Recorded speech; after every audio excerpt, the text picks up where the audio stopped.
Hi, everyone. Welcome to the channel. Welcome back. Hi, Crazy Town. Nice to see you. You don't often get to get to a live, so nice to see you in the live. I do see all your comments in the comments section, though, and thank you for those. And hello, Carolyn. Thanks for being here, my mod. Thank you, and thanks to all the members too for being here. Hi, Johnny. Thanks for being here. That's a cute, what are they called? An AI? Norbeaster, hi. Haven't seen you in a while. And Nancy Durr, thanks for being here. Thanks for coming back. Donna, thanks for being here and thanks for coming back. Thanks to everyone for coming back. Johnny, I don't know that I've seen you here before. I don't think. Um, but yeah, thanks everyone. Thanks for being here. Um, so today we are going to look at the original court documents of regarding the Lilly and Jack Sullivan case, and that is Lilly, age 6, and Jack, age 4. You can see them there in the poster. The posters that are being distributed throughout the county, not just the county, actually, throughout Nova Scotia and other areas in Canada as well. I'm not sure if any made it outside of Canada, but hi, Starchild. Thanks for being here.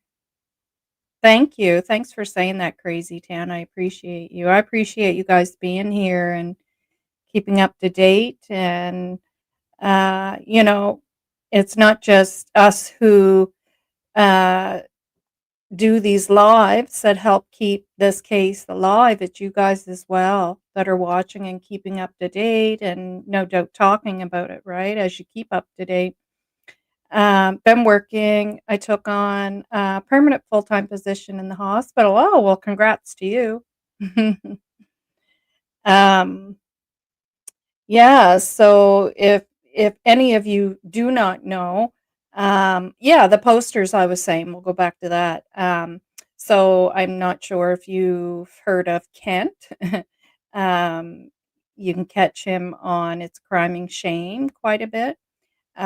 He and others together are having these posters done and distributed. I have 3 of them. I have 2 in the yard and 1 on an area that where it's posted where there's higher traffic, that a lot of people can see it. Hi, Cheryl. Thanks for being here from Manitoba. Thank you. Um, Cape Breton. Yeah, probably lots of Canadians here. And I am from Pictou County. I am from the area where Lily and Jack went missing from. And they went missing from Garlick Road, 1407 Garlick Road, Lansdowne Station, Pictou County, Nova Scotia. Uh, Johnny's from Halifax, and that's Nova Scotia. Yeah.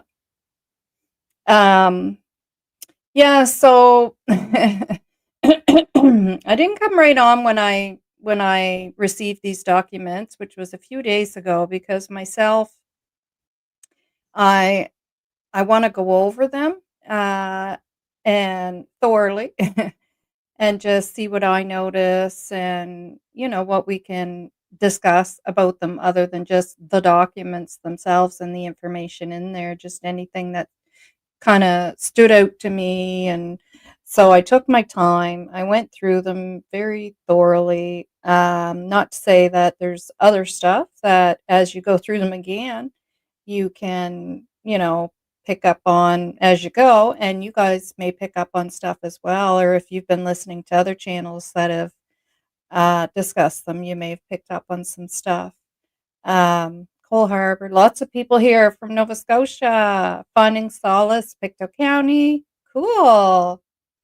A fellow Pictonian. um, Well, Donkin, but I still consider it someone part of the bay. Yeah. Um, oop. Um, yeah, so they were sent out. I received some from Sunny, and I received some from Belinda herself, who is the paternal grandmother of Lily and Jack. And she is a huge, huge, huge voice for Lily and Jack.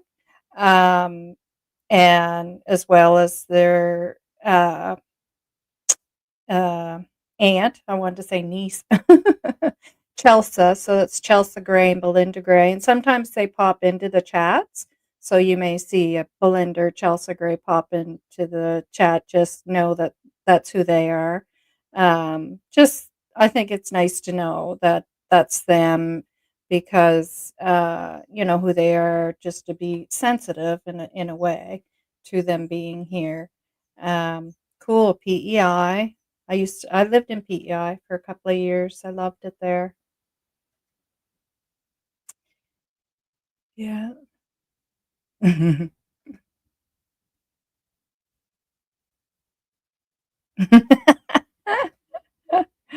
That's cute.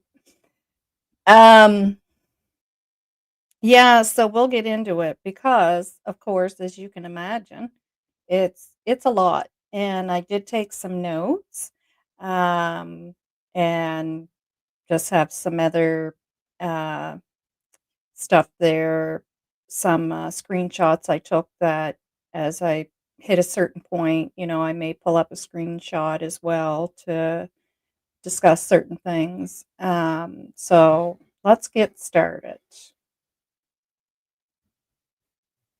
So I will have to come over to uh, the screen quite a bit so that you guys know that I can't constantly be looking at the chat. Um, because I will be on the other screen to be able to read these documents. Uh, just I'm going to pull them up the other way to make them a little bit bigger.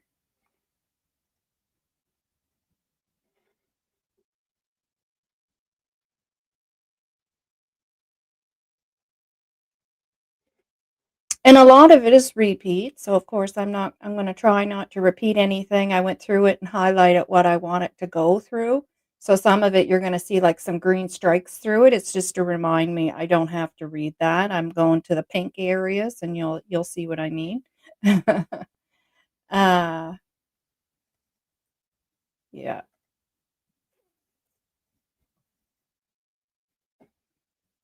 Oh, I think you guys will probably see that pretty good. It's coming up bigger than I thought it would. I hope you can anyways. Oh yeah, you guys can see that pretty good. I can on my screen anyways.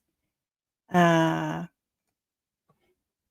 okay, so down here, I just want to start off with this is therefore to authorize that access to or copies of the records indicated below that contain information about missing persons Lily and Jack Sullivan. So that's just to show that to you guys that this is regarding Lily and Jack Sullivan. Okay, and these are the court documents that were unsealed. Uh, very, very thankfully, due to media doing what they know what to do to have things like this unsealed. But of course, there's redactions there. Some of it is personal information, which is, you know, well, whoop de doo. That doesn't really mean anything to the case. It's just to protect somebody's personal information. But you will also see redactions that are called, and I'm just going to look over to my phone because I want to, I have it written down here just to help you out as to what it means. So you're going to see redactions also that will say delayed disclosure. So the definition is when the party responsible for providing the necessary information to the opposing side, and of course they're talking about in court, but right now it's to the public, right, to us. Um, the opposing side takes an unreasonable amount of time to do so. So, of course, there's certain things that they would have to do, being that this is still an active investigation. And then redacted privileged information, you'll see that as well. This refers to legally protected information, such as attorney-client communications or sensitive data. Okay, so just so you know, so those are certain things that you know they rightfully so, and thank goodness, are protecting, okay? Um, so and then anything personal, like personal information, you'll see the personal information. But it's the other 2 things, that are redacted, those other 2 areas of privileged information and, delayed, disclosure. Of course, that would have us curious, right, as to what is under there. And some of it you can kinda maybe some of it I kinda thought, "Oh, I think that might have to do with this." So it's possible that it could have to do with certain things that we do know about. But, we'll see as we go through and see what you guys think. Hi, Daphne. Thanks for being here. Um All right. So as I said, because I'll be over here, reading quite a bit of this, I'm not going to be able to see the chat as much. I will come back over to check every once in a while, but you guys absolutely feel free to chat with each other as we go, what your thoughts are. And when I come back over, I'll let you know that I'm coming back to the chat. So if there's something that you want me to read, you can type it in at that time because I if you write it while I'm reading, I'm not gonna see it because it gets lost in the chat, and it's so much to try to go back and find stuff.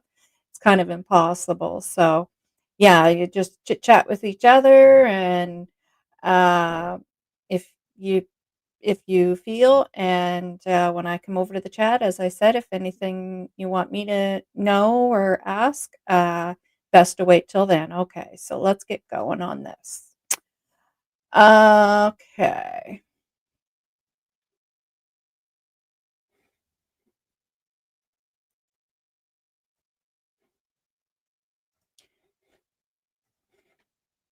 Do, do, do. Dun. All right. So these are the video records, including closed circuit television footage for the following time frames. So Monday, April 28, 2025, 7:20 a.m. to 8:15 a.m. for bus 919. So this is the bus that would pick up and drop off Lily and Jack. Okay, so they requested April 28th. So it's interesting the dates because they're going back prior to before the children went missing, which was May 2nd. In case I hadn't already said that, it was May 2nd the children went missing. And as per RCMP, they were last seen May 1st.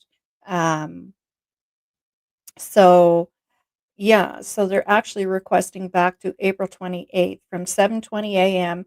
to 8:15. And then 2 p.m. to 2:50, which would be the drop off. And then Tuesday, April 29th, pretty much same thing.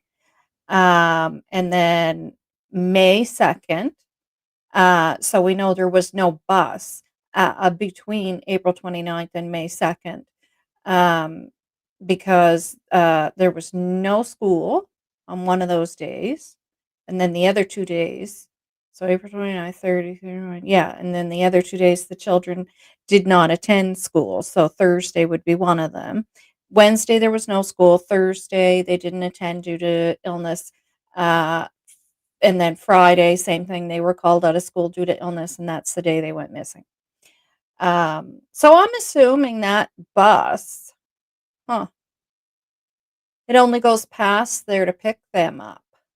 Like, I know my kids had a bus like that one time that, it only passed by where we lived if the kids were going to school. If not, the bus actually took a different route, because it was shorter. It was kind of it made the route longer for him to come pick my kids up, and then he had to turn around and then go back a different way and complete the route the other way. So I'm assuming that's the case here, that when they're not in school, the bus actually doesn't pass by their home. Which is too bad because it probably would have had videotape then too, no doubt. Yeah, so then Friday, May 2nd. Well, wait now because they didn't go to school Friday. Tuesday. Am I reading that wrong? April 28th, April 29th, Tuesday.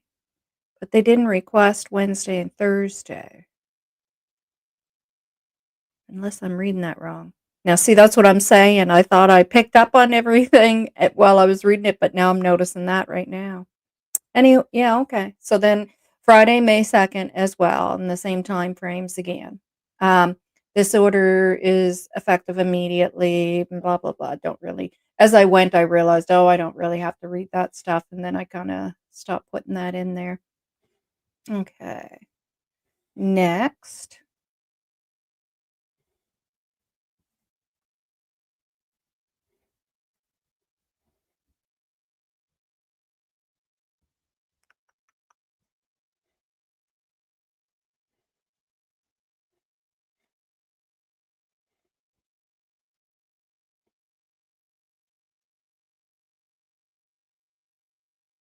Okay, application for record access order.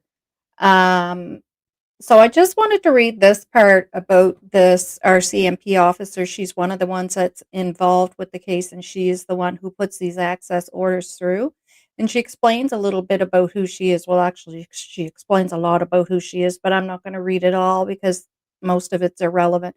But just some stuff that did stand out to me that I thought is good for everyone to know, that this particular officer, Charlene Jordan Curl, you see RCMP officer, she works for the major crime unit, and she is the one who is applying for the orders to obtain access to copies and records indicated. In accordance with, and this is for the um, warrants and stuff, right? That were put through the court, which is, it's a hands down. They're going to receive these. I had already talked about that on my last video. That's under the Missing Persons Act.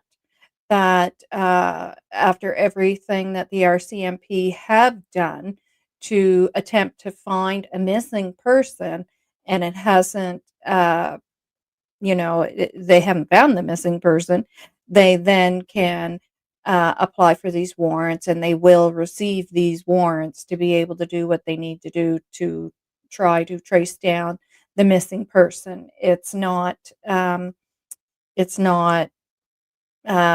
they're not going to get a no, and that's in a particular act in Nova Scotia under the Missing Persons Act.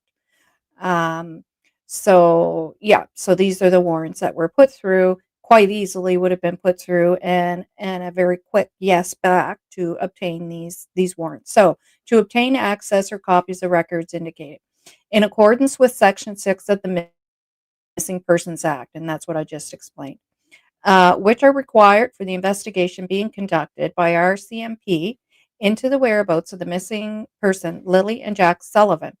Okay, and I'm sorry, that was about the Missing Persons Act. I thought that was the part about her. There is a part that I'm going to go over about her as well. But anyways, so just so you guys understand that the Missing Persons Act, when they um, need a warrant, it's not like applying for a warrant for other cases. That are being criminally investigated or whatnot. Under the Missing Persons Act, it opens those doors very easily for them. So, uh,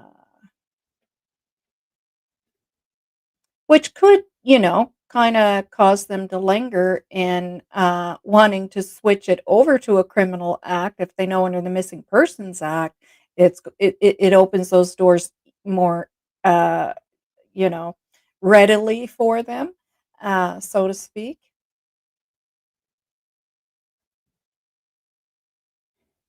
Oh,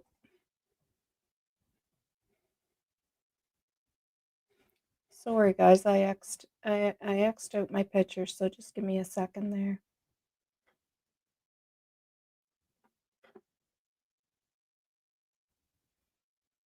Yeah, so the RCMP officer that I was mentioning there, that I will, when I get to it, read her, what it states about her. Like I said, we won't read the whole thing, but she has quite a background in missing persons cases. So I thought that that's great.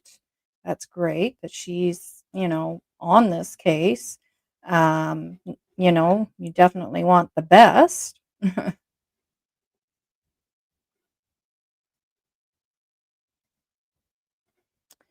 Okay, so don't need to read that. So the Royal Canadian Mounted Police is conducting an ongoing investigation into the whereabouts of the missing persons Lily Sullivan and Jack Sullivan, who were reported missing on May 2nd, 2025 at 10:01 a.m. by their mother, Malaya Brooks Murray.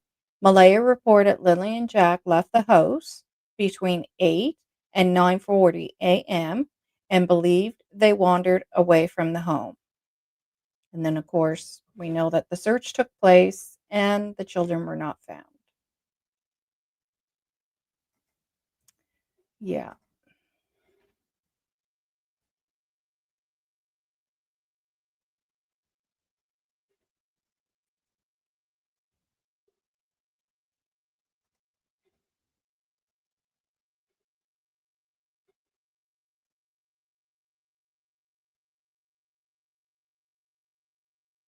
Okay, copies of access to records of or related to the missing persons may assist the Royal Canadian Mounted Police in locating the missing children. And just a reminder, in case you guys do not know, these records are um,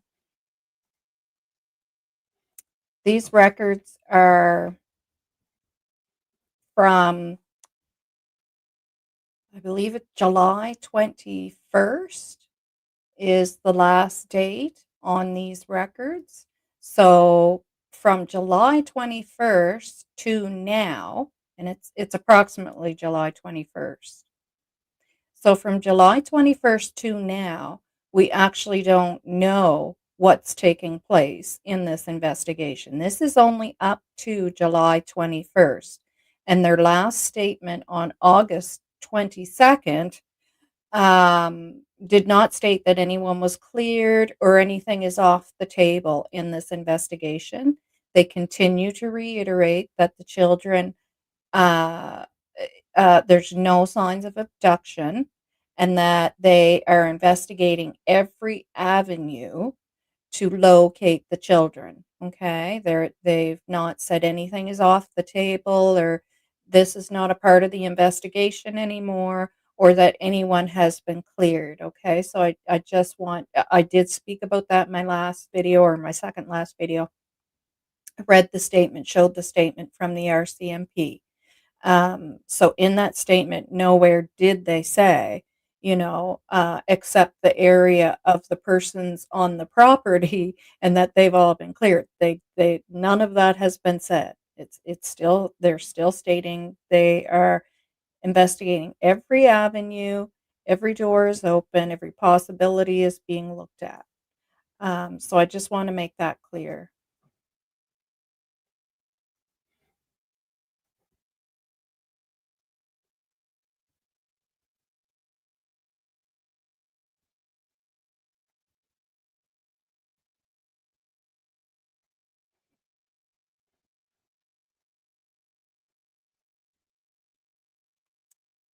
Okay, want to make sure I take no okay.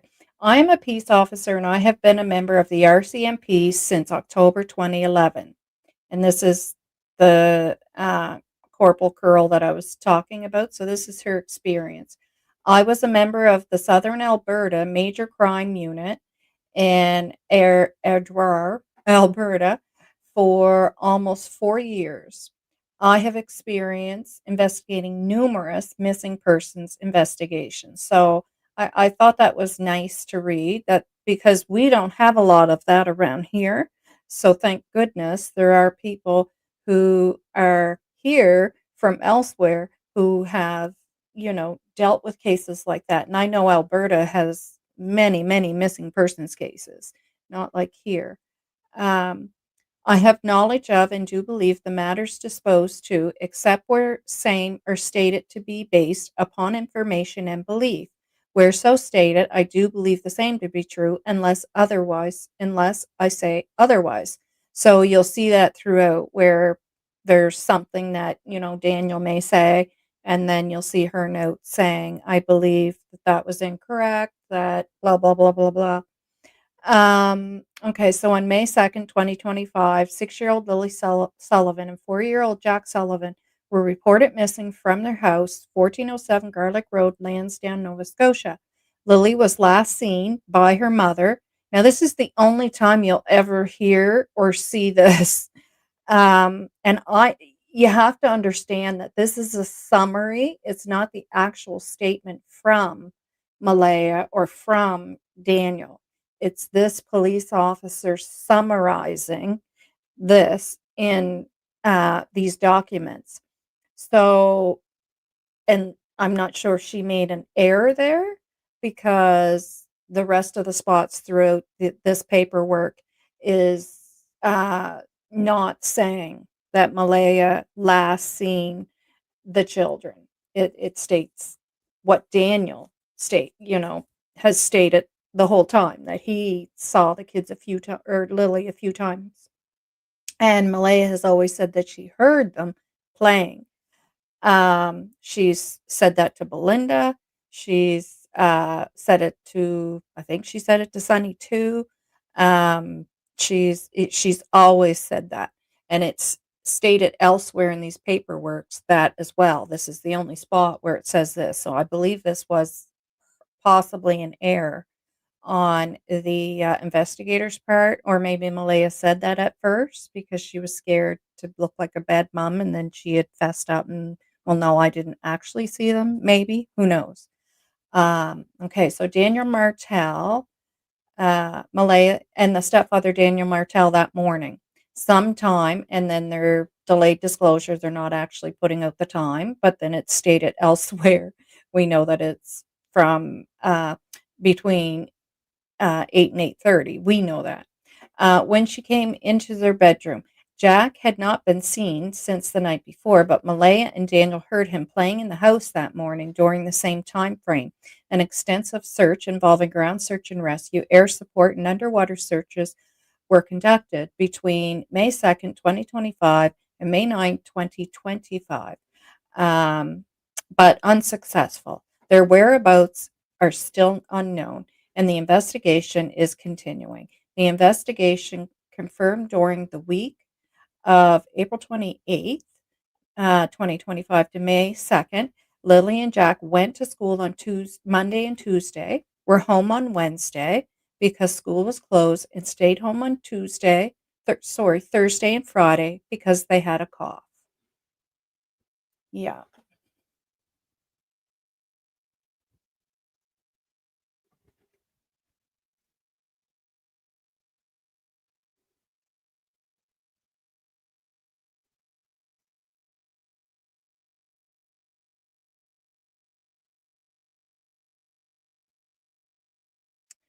Um, Maybe what I'll do is just read what's here, and then when I have something I really want you guys to see, I'll pull that up because there's a few things I do want you guys to see, and then I'm going to compare it to some other stuff, and that'll be quicker. So I think I'll do it that way because some of it's just like a little tiny blurb on the paper, and the rest of it I don't need to read, and it takes time to keep pulling it up on the screen. So on May 2nd, Pictou County RCMP were dispatched to a report of missing children in Lansdowne, Nova Scotia. The following is a summary of the dispatch information. Malaya reported her children, Lily and Jack, may have left the residence and were missing. Children. Lily and Jack may have left the residence and were missing. Hmm. She said they were both possibly autistic and were known to wander.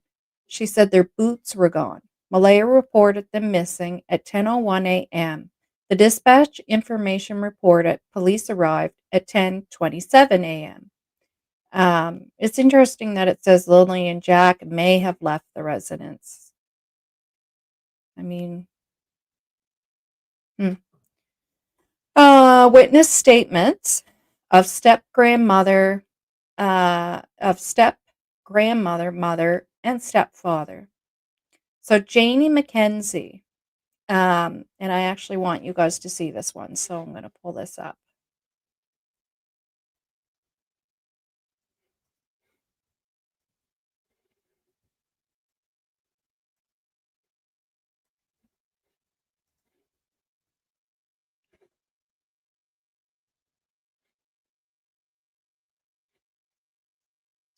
All right.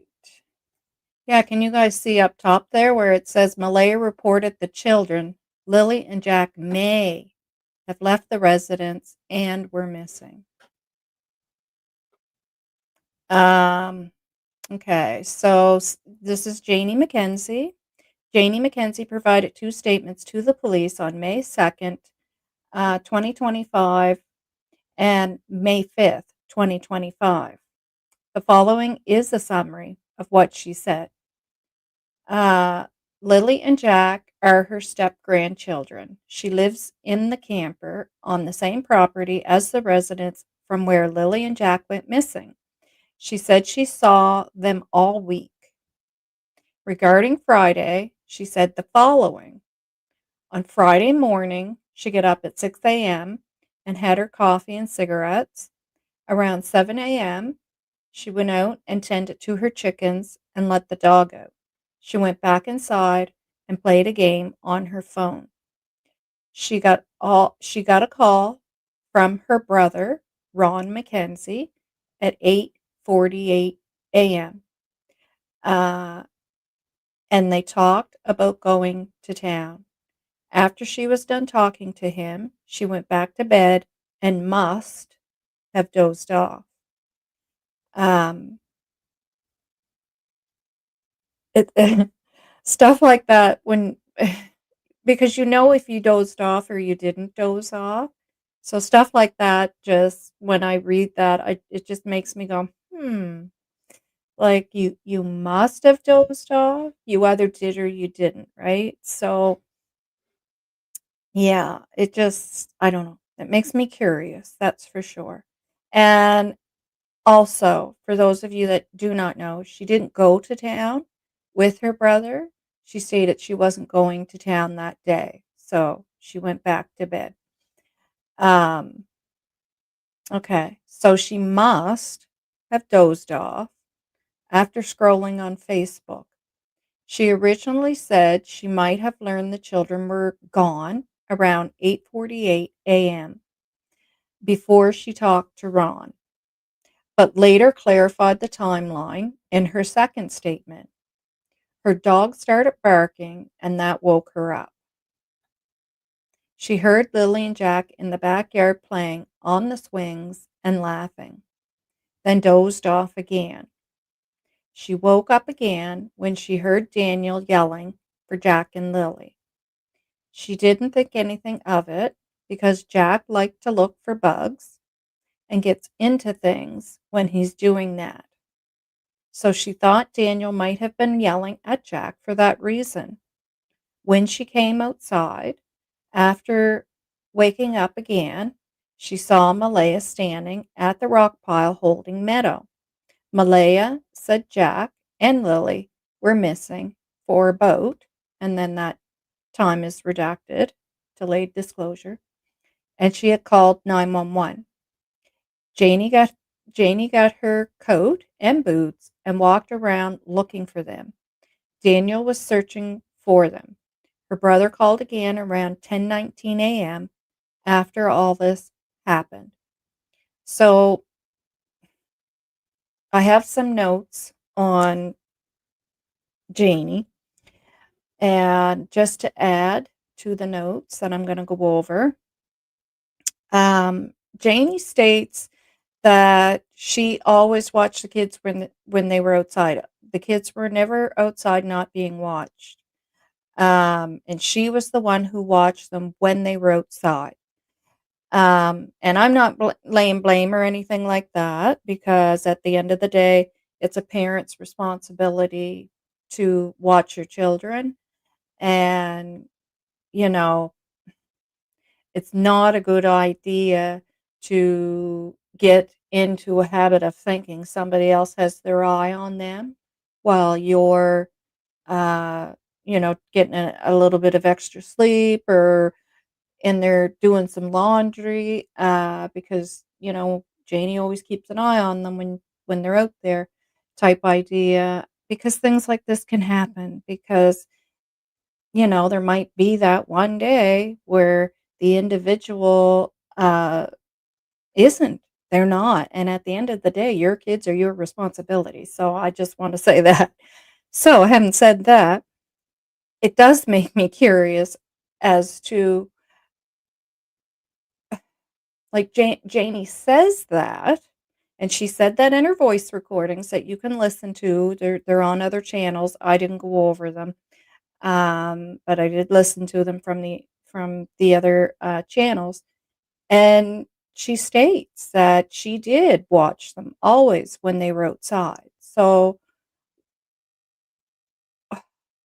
what happened that morning that she states she heard them? She heard them playing outside, giggling, playing on the swings. And she states that she always made sure they were watched when they were outside. They were never out there without her watching them. So if she heard them giggling and playing on the swings, what happened to that? What was different that morning that didn't take place? Um, it's contradicting. It's contradicting for sure. So after she was done talking to him, she went back. She must have dozed off. There was another thing I wanted to comment on her. She woke up again. She heard Daniel. Oh, that was the other thing. In those recordings, Janie states that she thought Daniel was calling the kids back in the house. And she specifically says, I thought she was calling Jack and Lily back in the house, or to come in the house. But in here, she states that she thought he was yelling at Jack for some reason. So, again, a little contradicting. And maybe that's or, I thought he was yelling at Jack for some reason, or calling the kids back in the house. But it's again, it's a slight contradiction. I'd say the other is a pretty major contradiction. Yeah. Okay. So over to the next one.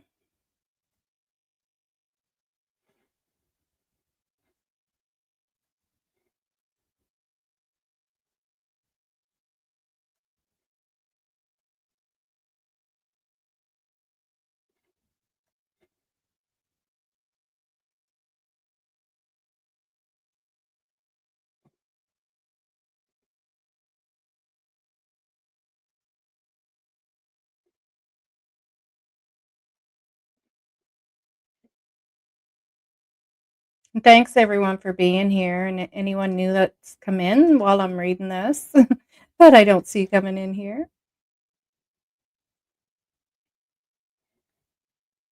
So I think I'll finish reading this one, and when I'm done, I'll come over and check with you guys to see how you're all doing. Malaya called her mother, who came to the house.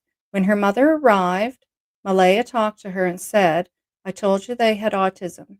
Uh, Family members started to show up. Wait a minute. Oh, yeah, this is still on Janie. This is what Janie sang about Malaya and her mother. Okay.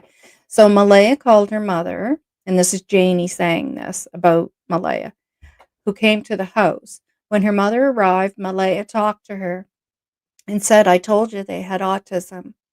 Family members started to show up. One of her brothers went to get the ATV, and they continued searching. Janie said for the rest of Friday, she searched for the kids with her family members. Janie provided some background information. Janie was concerned about the timeline because there was no way the kids could have walked from the yard up to the road where Daniel was in the vehicle. So that she's talking about when part of Daniel's searching that morning after on foot, he took the vehicle and went. And Janie's trying to figure out, well, the kids would have never have gotten down there in that time frame. Why are you looking down that far down the road? So that's interesting. That's a couple of times Janie kind of, let the cat out of the bag, and because she's stating that, that's got her curious, like it seems odd to her. And the other thing is that she picked Daniel up off of down by the pipeline where the blanket was, or was it the blanket? Wherever the blanket was found.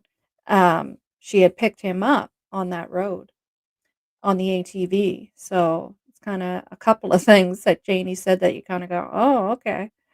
But anyways, that's interesting that Janie herself is saying that. Um, she said the kids were in school on Monday and Tuesday because the bus picked them up right outside their house. Wednesday was an in-service day, and that's what we used to call it. It was always in-service day. I know they call it something different now, but it was they always like they'd send the slip home, and the slip would say Thursday's going to be an in-service day. Um, Anyways, in-service day, and they were home, but they went to their grandmother's house to do laundry, and that would be Malaya's grandmother, Patty, to do laundry, and didn't get home until 10 p.m. Thursday. Uh, Thursday, they didn't go to school, but they were in the yard playing through the day, and she gave them snacks. Thursday, they didn't go to school, but they were in the yard playing through the day, and she gave them snacks. Hmm. Uh, that must have been before or after they went out because they were out Thursday. Hmm. Janie said Malaya and Daniel are having financial difficulties. Janie said Jack would not go for a walk on his own. She said Jack, Lily, and Daniel went for walks in the woods all the time, and they had to carry Jack sometimes because he got tired and would just sit in one place. Janie said she does not believe the kids are in the woods. Okay, and then it's going to go on to Malaya's, but I'll come over and check with you guys. See how you guys are doing. Thanks everyone for being here, to everyone who came in while I'm reading. Um yeah. So Carla, hi. Rena Gal, Mike, uh Carla.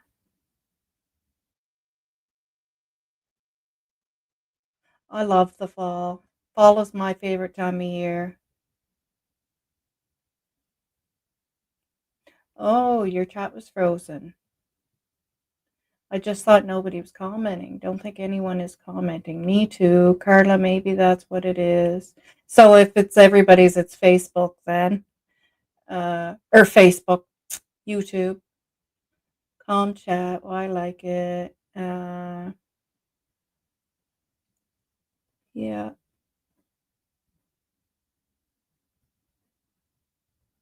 All right. So you guys are having a good chitty chat. Margaret, hi. Just trying not to miss anybody. CB, hi. You have a comment? Go ahead. I'll read it.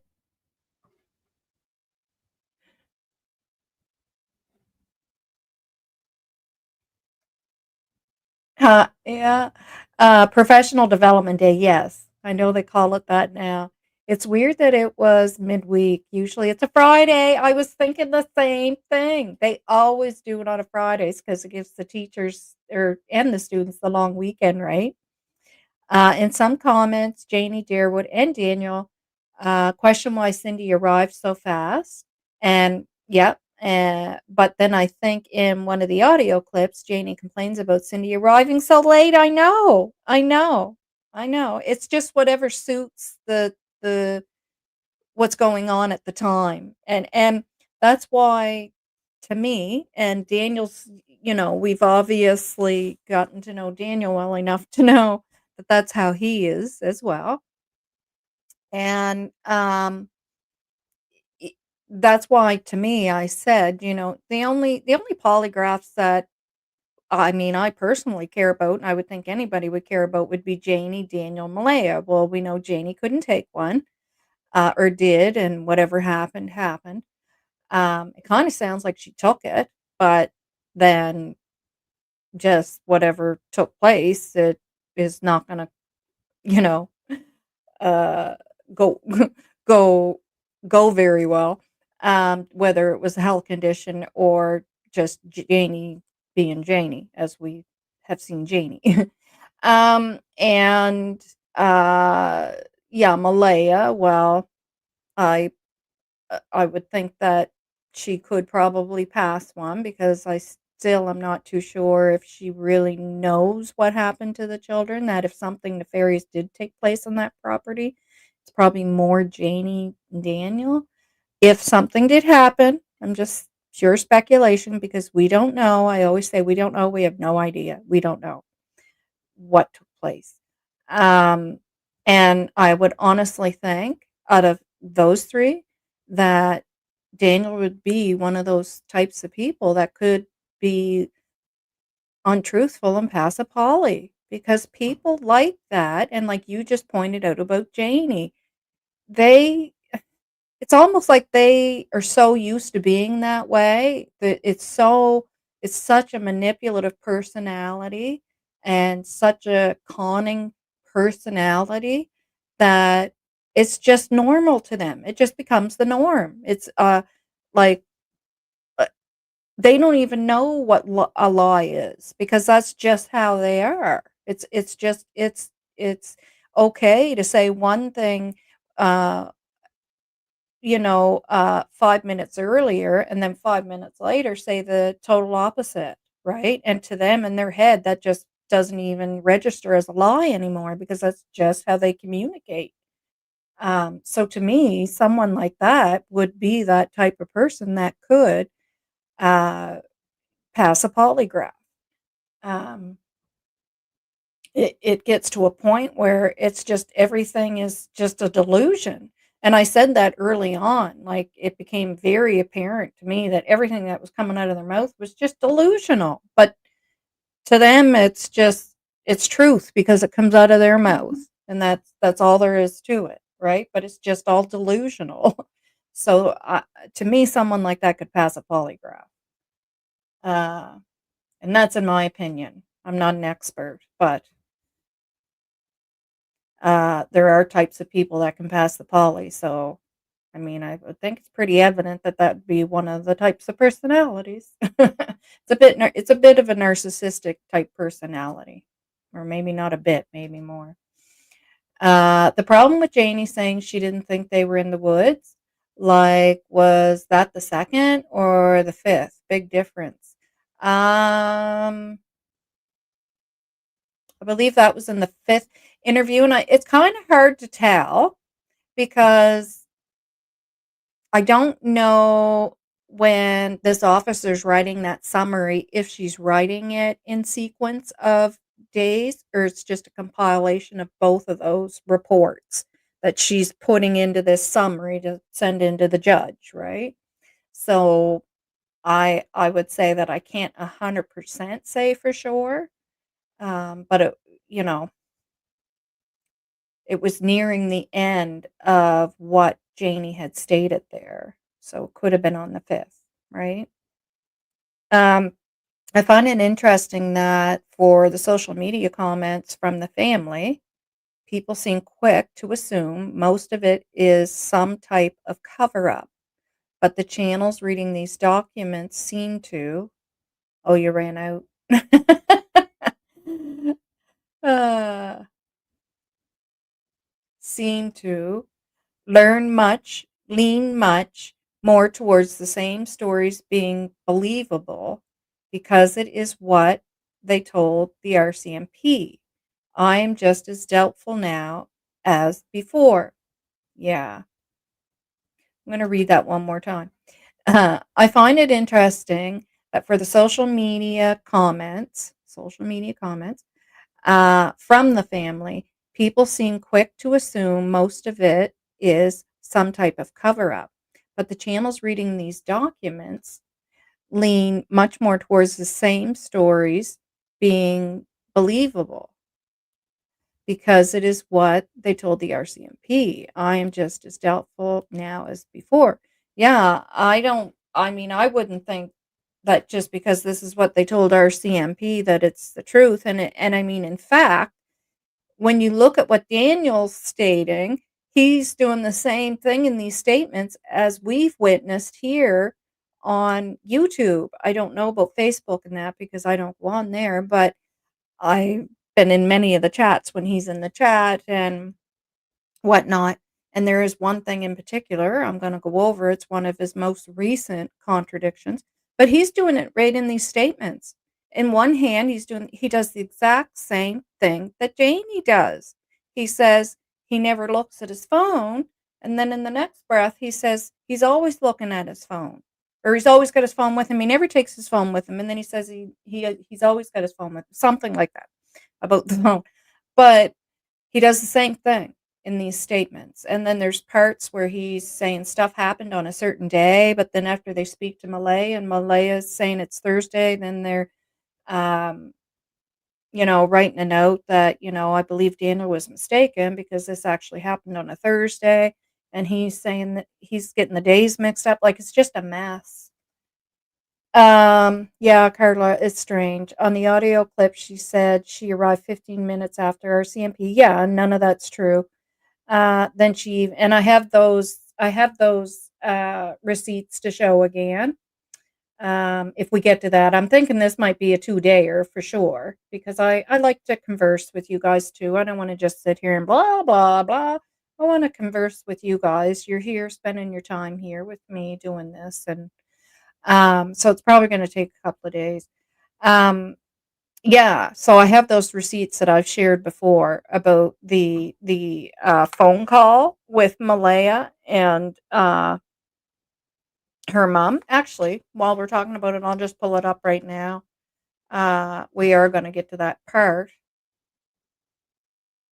where it's stated in here where Daniel start, trying to push that theory. Then that Cindy got there awful quick, you know.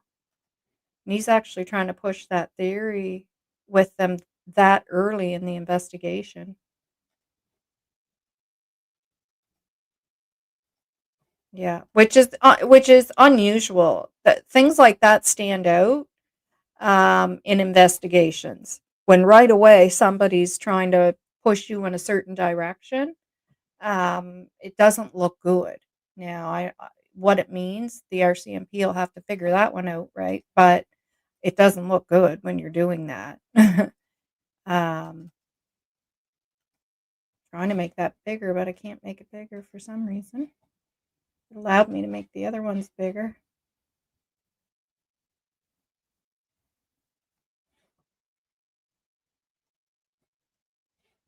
Hmm. Well, hopefully you guys can see it at that size. Yeah, I pulled all these receipts up again to show them just as a reminder. And some people didn't see them before. Yeah, I can't make it any bigger, but um this is the phone call. Let me save it as a picture and see if it'll probably come up bigger if I save it as a picture.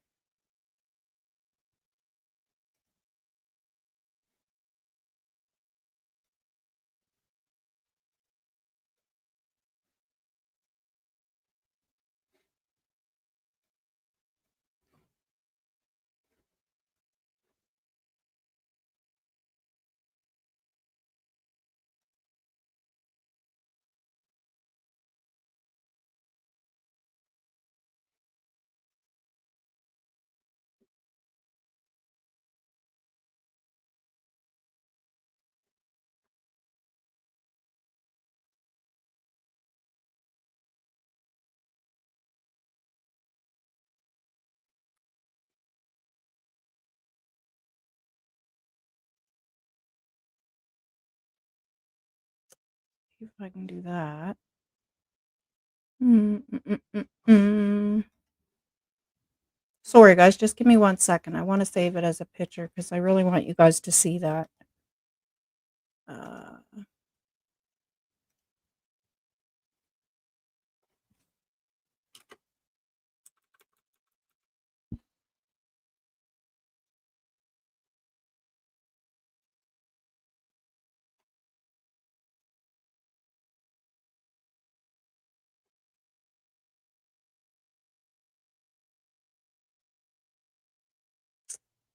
okay.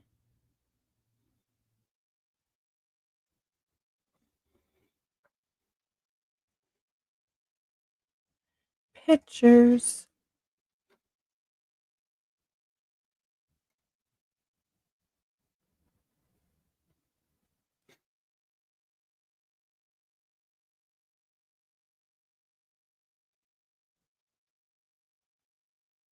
There, you can see that better.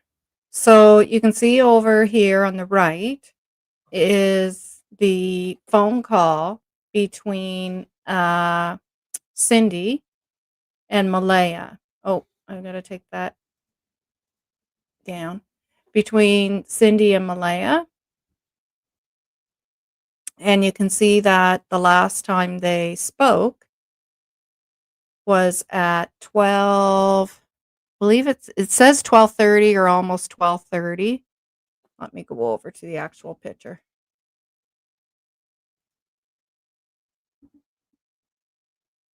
Oh, it's blurry, but I believe, when I look at the actual picture, I believe it's getting close to 12:30. It's like 12:28 or something like that. Um, anyways, so that, is when, yeah, 12:24. So she did not get there within 15 minutes of Malaya calling her. That was all made up. Um, and so, yeah, yeah, it's very bizarre. So, I mean, if somebody was going to pass a polygraph, if you're looking at a particular type of personality, and I'm not saying that so. I'm not saying that so, but there's no reason for any of that really, uh, for them to be doing that. Mike. The grandmother on site has questioned everyone in my opinion. Peep's age is the factor when comes to small details. I believed her as well as the blind, not so bright young mother from first interviews. Yeah. Hi, Lola. Thanks for being here. Yeah, Janie was like my first thoughts. Search woods, yet contradicts herself, saying they didn't go in the woods. Yeah, all of them do this. Yeah, yeah. Well, her and Daniel do really bad, really bad. Um, Now Malaya, of course, we haven't heard enough from. But there's some things in her statements that I was kind of like, what? But that where it says she heard the kids, I think that's an error on the officer's part because it's not stated anywhere else in the documents. Or Malaya, was honest afterwards because they did 4 interviews with her. And then she stated, well, no, I didn't really hear the kids. I certainly saw from Malaya right from the get go. She didn't want anybody to look at her as you're a terrible mother. You allowed your kids to go missing type thing, and that she was probably saying some stuff to try to hide those feelings of guilt. Um, I can't believe the ones that had been there that morning wanted to talk, uh, and channels screwed that up that had the chance being unprofessional. Well, Mike, you have to remember who's saying that though. Yeah, and no, that was not a screw up. So if my children are missing and I want to do anything to have them found. And uh, the media supposedly is trying to bribe me. Um, do you think that I'm still not going to do the media reports to get that out there? Like, you have to really, really think about what's being said. Like, I don't easily fall for stuff. Um, because no, like, really rationalize that. You're not going to do that. If you have children, I don't know if you have children, but you're not gonna do that. You're gonna s y you know, you don't have to take the cigarettes, you don't have to take the beer, you don't have to take the dog treats. So you say, "Listen, I don't need cigarettes, I don't need dog treats, I just need to do an interview with you to get this out there." You don't do this whole song and dance, and that's why I say, like, Janie can really pour it on thick, because she gets you so focused on the whole song and dance that she's putting on, that now people believe that and think that that ruined, uh, that the media did that. Like, no, give me a break. Like, that's ridiculous. You just say, "No, I don't need your cigarettes, but I need you to do an interview, please." It's the same as I didn't go to a vigil because of the reporters. Well, no, that's what you would want. I would be saying, "I'm going to the vigil because the reporters are going to be there, and this is my opportunity to get interviews out there." It's like, just you put things in perspective. I always say, put your thinking caps on and really think about this and put it in perspective. Yeah.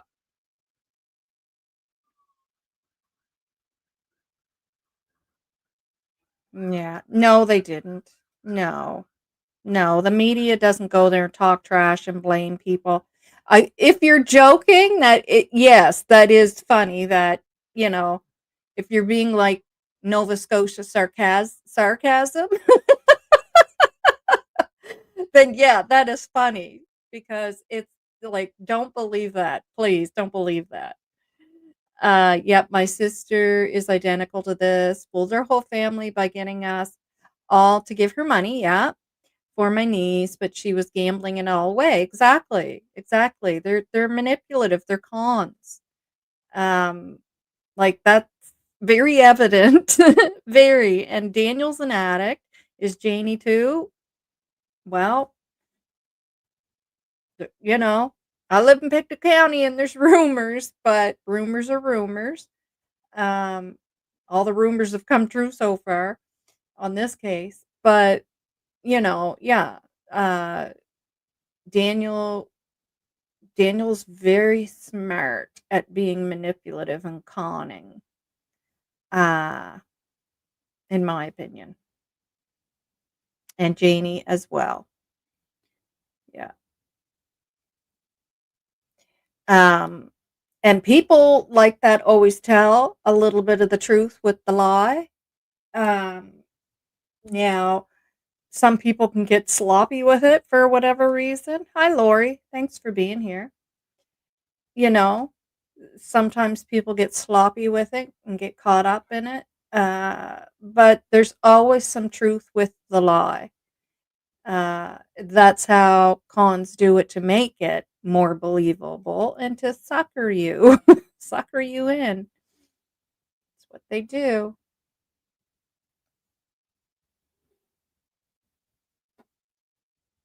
On Facebook, Janie said those kids never go up to the fort unless her other grandchildren are there. Yet on CBC, she said first instinct was to check there. Yeah, yeah. There are some channels I believe might have hurt the investigation. You mean YouTube channels? Yep, Daniel said he left his phone on the table. Then Janie didn't take her phone right away. Right. And that whole thing, I mean, again, it makes you very curious because come on, right? So there's two kids missing. and you're not going to take your phones. Like, of all the times in the whole wide world that technology is going to be your friend is at a time where people go missing and could be hurt, and you can call somebody else while you stay with that person if you locate them to, hello, Malaya, you're still at the trailer. Call 911. I found the kids. Jack split his head open. Um, but then they'll tell you, no, there's no cell phone service. But then they'll tell you, yes, there is service. It's just a constant head game. It's whatever suits the need at that time is what they say. Um, so yeah, we don't take our phones with us because the cell phone service out here is terrible. And then um, when uh Belinda saying, that she was told she had to go up to the end of the driveway to use a cell phone. And Janie says, no, you don't have to do that. The cell phone's fine here. Cell phone service is fine here. Like, it's just a game. And then she calls, while she's out looking for the kids, later, after all that's done and they haven't had their phones with them, and she's back out searching, on the second, third search, and she does have her phone with her. Then Malaya calls her and she talks about that. And it's like, well, you said that you don't take your cell phone with you because the cell phone service is no good. Um, but she's got her phone with her now. And mind you, when the phone rang, she said she didn't answer it right away, which is just bizarre. That happened in another case that I watched. Same thing. Um, Very bizarre. Couple of other cases. There was a couple other cases that I watched that happened. Lori, he said he could say because of the kids going missing, he forgot his phone because he was panicking. Yeah, that'd be the one time that I would be wanting my cell phone. I wouldn't be forgetting it. Like that's a big thing. You want me to read it right now, Daphne? Thank you for understanding my word salad and translate. Well, that's okay. Thank you for writing it. uh,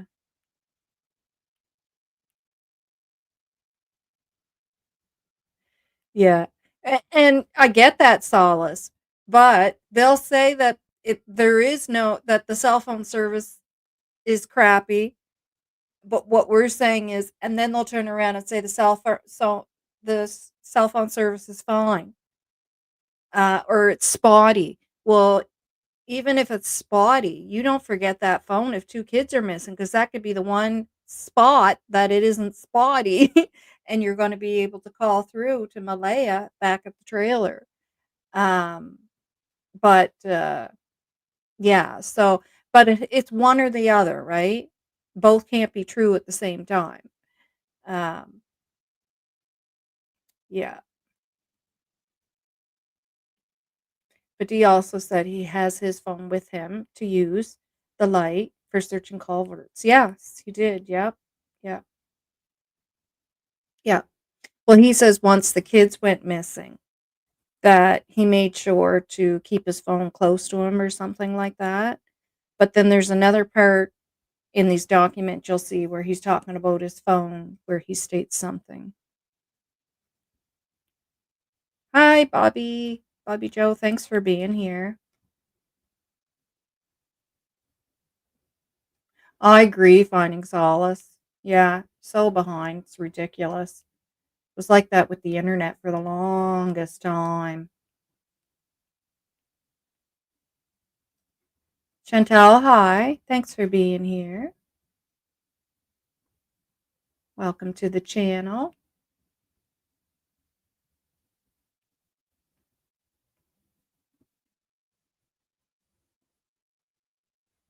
All right.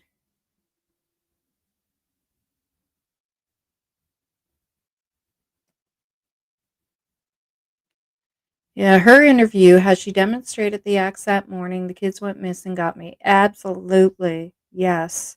She literally acted out before she said what happened. Makes me think that was to help her remember the lie. Um, yeah, there's a few things that got me in that interview, and I am gonna go over some of it here once I'm done looking at your you guys chatting over here. Yes, exactly. Finding solace. I agree. I think of Malaya actually hurt the kids. Janie would definitely tell. Oh my God, yes. So in my opinion, Daniel was the one who did something, and Malaya is going with it because she had a hand in it.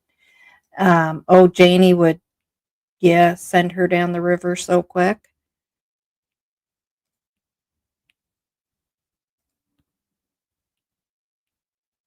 Yes, exactly. On a silver platter, indeed. Yeah. Hi, JDR. Thanks for being here. I haven't said that already. I feel like I didn't yet.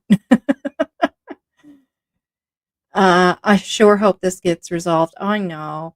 And the truth comes out. Kids need a proper goodbye. Exactly. That's what really bothers me is that I keep thinking those kids are somewhere, even if it does come down to the fact that they did wander out there and uh uh ground search and rescue and RCMP missed them. They need to be found still. They need to be found. They need to be brought back home and have a proper goodbye. 100% agree. Um, yeah, Scott Peterson case when he was being interviewed, the phone. Yes, that's another one. Yes. And he let it ring and ring and ring. I forgot about that. Yes. Yeah.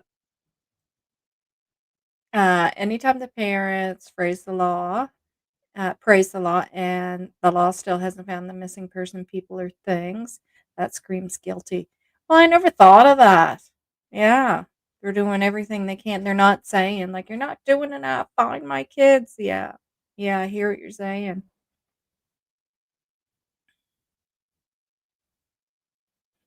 No. Well, who knows finding solace? Who knows? That's what I'm saying. You're told one thing, then you're told something else. That's Janie and Daniel. So who knows? Yeah. If M hurt Jack and Lily, Janie would be all over that. Oh, yeah, like white on rice. Yeah. Oh, the reward, too. Right. Never thought of that. Yes. Yeah, she sure would. At Carl, he also states he had to use GPS to help him back out of the mountains. That's right. And that he was able to send that to Malaya. And yeah, exactly. Like, that's what I'm saying. He's he says in one breath, and this was before the kids went missing, is my understanding. But he was given an example of how he uses his GPS or something. Or maybe it was when he was searching for the kids. But that's what I'm saying. Like, it's just like, imagine what the police are dealing with. Because when you read through it and Daniel's stuff, you're like, oh my God, he's doing the same thing right in these interviews that we see on YouTube that he does. Like, and that's what they have to deal with trying to investigate this. And then you have Janie who um, could kind of more so keep her story straight with RCMP, but she contradicts herself in what she says to them compared to what she says in those tapes that we've listened to. Remember, Darwood said Daniel's phone number changed with every call, but Starling says it stays the same. Oh, yeah. Yeah, I think it's called burner phones. Daniel's burner phones. Yeah.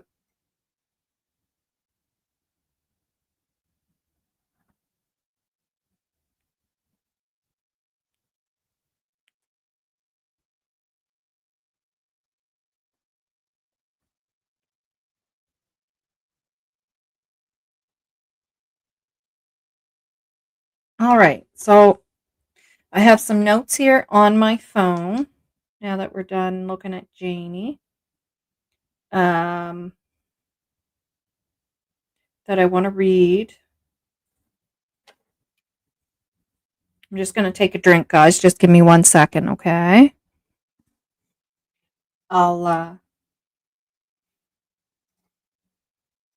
while I'm getting a drink. So if you guys want to like take a break, go grab a drink, have a pee or whatever the case may be, uh, go ahead because I'm going to go grab a drink.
I hope that gave you a little chuckle. I did that for fun.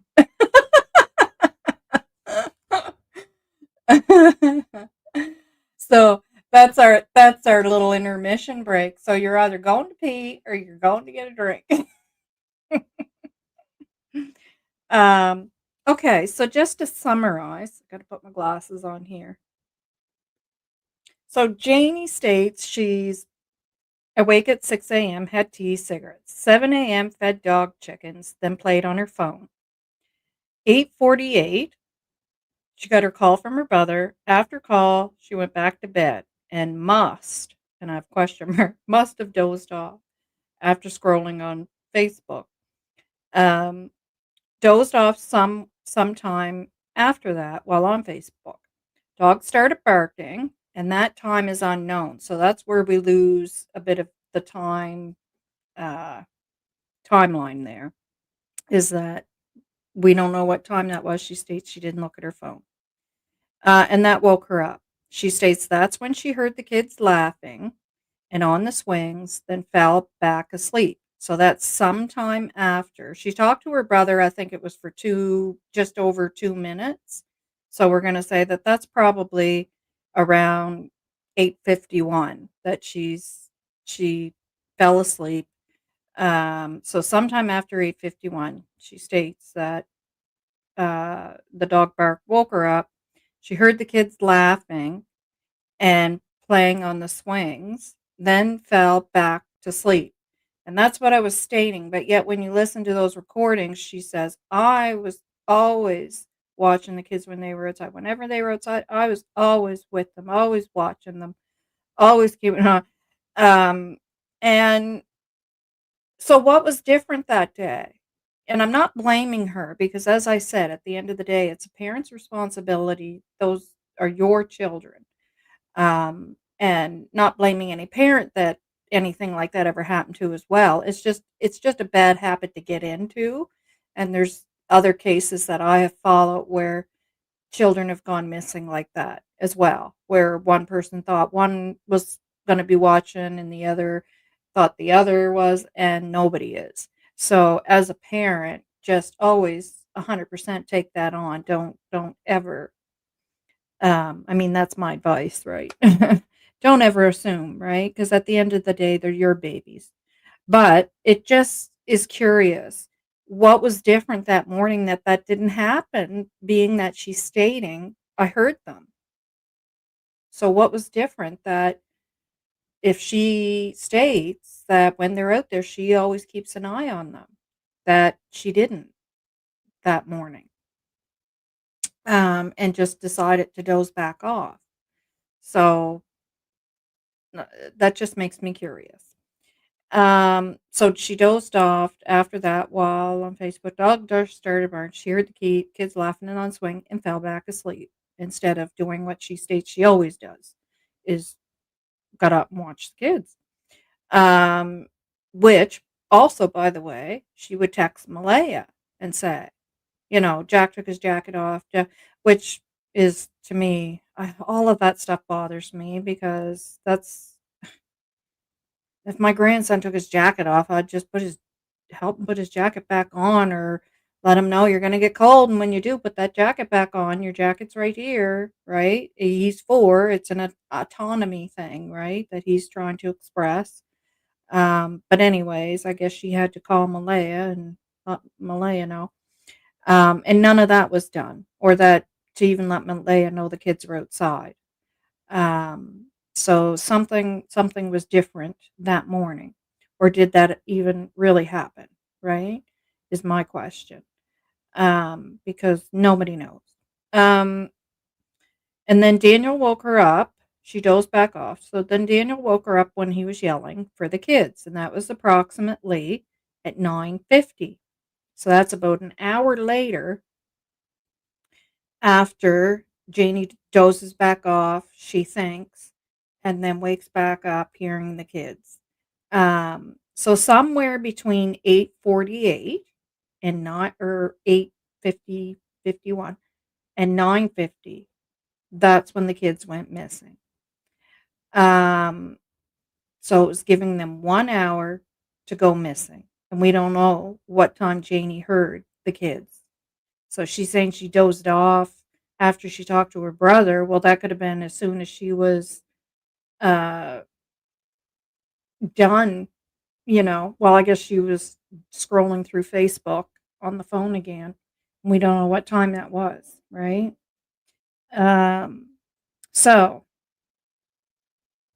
based on what Janie says, so Janie is awake that morning between 6 a.m. and 8:50. So that's 2 hours, 50 minutes. Um, and then falls back asleep after talking to her brother. Allegedly, Daniel and Malaya last heard or saw Jack and Lily between 8 and 8:30. So from 8:30 to 9 a.m., it's unknown what Jack and Lily were doing. And it's unknown what Janie was doing. Really, she says she was on her phone. She was dozing off, waking up. Um, so she was playing on her phone for 1 hour and 48 minutes from 7 to 8:48. And one of the questions I have now, we know that Daniel and Malaya's phones were checked, and we're going to see that in these documents. Was Janie's phone checked? Did police check Janie's phone and check her Facebook and actually look and see was she actually playing on the phone, or was there lack of activity there? Because I'm interested in knowing if there's lack of activity there when she's saying she was playing on the phone. Well, what was she actually doing then if she wasn't on the phone? If that's what it shows. Um, if they got a warrant. And there is a couple of things here that we're going to take a look at that I figured out to be it's blocked out what the warrant was for, but part of the address is there. And I was able to, I'm pretty sure, 99% sure, that it's two phone companies. And um, I'm wondering if that may have been Janie's phones for Janie, um, or one of them. So, yeah. So I'm curious about that. Did they get a warrant to check her phone to see is that activity actually showing on there? But then of course she states that she fell asleep again too, which she never ever does, according to her, that she's always watching the kids. So it all just kind of sounds very convenient. uh, and again, this is all speculation and just things that make me curious. Um, and you know, nobody knows, right? We don't know. But hopefully our CMP are looking at everything. Hopefully they did look at her phone records as well, her Facebook, uh, whatever it is they need to look at to confirm that. And we don't know what time the dog started barking. And she states she heard them playing on the swings. Well, to me, again, that makes me curious because when you say you just heard kids playing on the swings, I, if I was investigating an investigator, I would want to know, well, what did you hear? I wouldn't that wouldn't be enough for me. That wouldn't be even as a mom. Like if my kids were missing and my husband said, "Well, I heard them on the swings at blah blah blah." Well, what did you hear? Because how do you hear kids on the swing? First of all, if you don't see them, right? How did you know they were on the swings? What was it you heard? Like I would need I would need the specifics of exactly what did you hear. Um, but she does say she heard them laughing or giggling. Um, did someone open I've always questioned that door. Did somebody actually open and close that door for Jack and Lily? Um, and I always questioned, if so, was it Janie? And that was early on. I talk about that in my videos. And then when she did that CBC interview, she states this is the door they come out of. Not this is the door we believe they come out of or we think they come out of. Um, she states this is the door that they come out of. Um, which I guess, we learn now that Daniel put a wrench in it's in the documents that he put a wrench in the front door. I don't understand all that, but somehow he had that door secured and they knew the kids didn't come out of it. So whether that's why she was so, uh, concrete in being able to say it that way, that it is the door they come out of, maybe that's why. I don't know. Um, and why did Janie have any kind of issue with the police entering her RV? And the dog story is no reason. That's no reason. That's ridiculous. That's Nothing else matters when you have two little children missing and you're doing everything to try to find them. Your dog is nothing at that point. It's a dog. So you get up off your ass and you go get your dog out of there as quick as you can to allow these officers to get in there as quick as they can to do what they need to do so they can move on and put themselves somewhere else to be able to find the children, not deal with your foolishness. And no, no dog story works. at all. It's just no. Why was her RV searched numerous times? Always question that. Um, and everyone states Janie always kept an eye on the kids. I already brought that up. Yeah, 'cause she's not the only one that said it. Daniel and Malaya both say it as well. Uh, so why she chose to go back to sleep that morning, did she really? Who knows? Yeah. So those are just some notes I had on Janie there. Just curious. Curious. Yeah.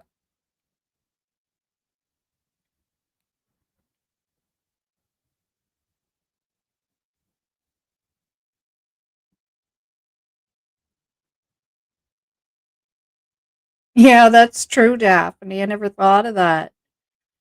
Yeah. Yeah, he could have been actually right out in the yard because you wouldn't really notice the difference if he was at the back door or off the doorstep, standing in front of the doorstep, right? It's only a li- small amount, a few feet apart. Yeah,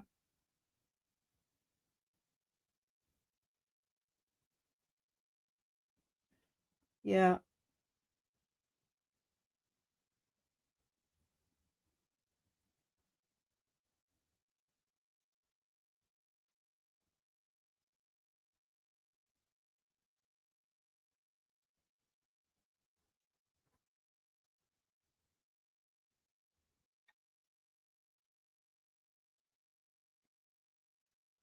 yeah. The dog could easily have been taken out on the road for a little walk. Yeah, I know. Let the officers do their thing. Yeah, there's no need of it. I mean, that would have been the perfect time, right, to go. You know, I'll get the dog out, take the dog to pee, give it some water, feed it, give it a walk, let it stretch its leg while you guys do your thing. There's no excuse. There's no excuse. And it just drives me nuts that somebody can sit there and just spew such garbage that, oh, my dog, and all I was said was my dog, and my. No, no. Like, that shouldn't even enter your head. There's two kids missing. And that's all that matters right now in your world now when two kids are missing. Your dog is nothing at that point, except a dog sitting in a trailer that needs to get out of the trailer. And I'm an animal lover, and I love my dog to death. I was right on the floor with her when they put her down, bawling my eyes out. She was like a baby to us, believe me. But I mean, come on, let's get real. Let's keep it a buck, as they say. Yeah.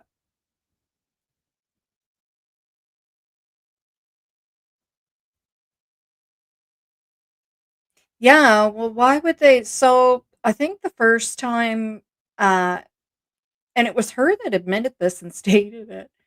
The first time she wouldn't let the police in there, but she let the searchers in there with their search dog. It's just ridiculous. The games.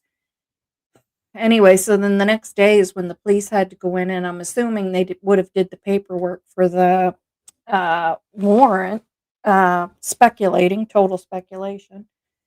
But and then the police went in again, is what Janie stated. Now, whether that's true or not, but she states three times. But I mean, like, it's just kind of weird that little trailer, and you're thinking three times. Um,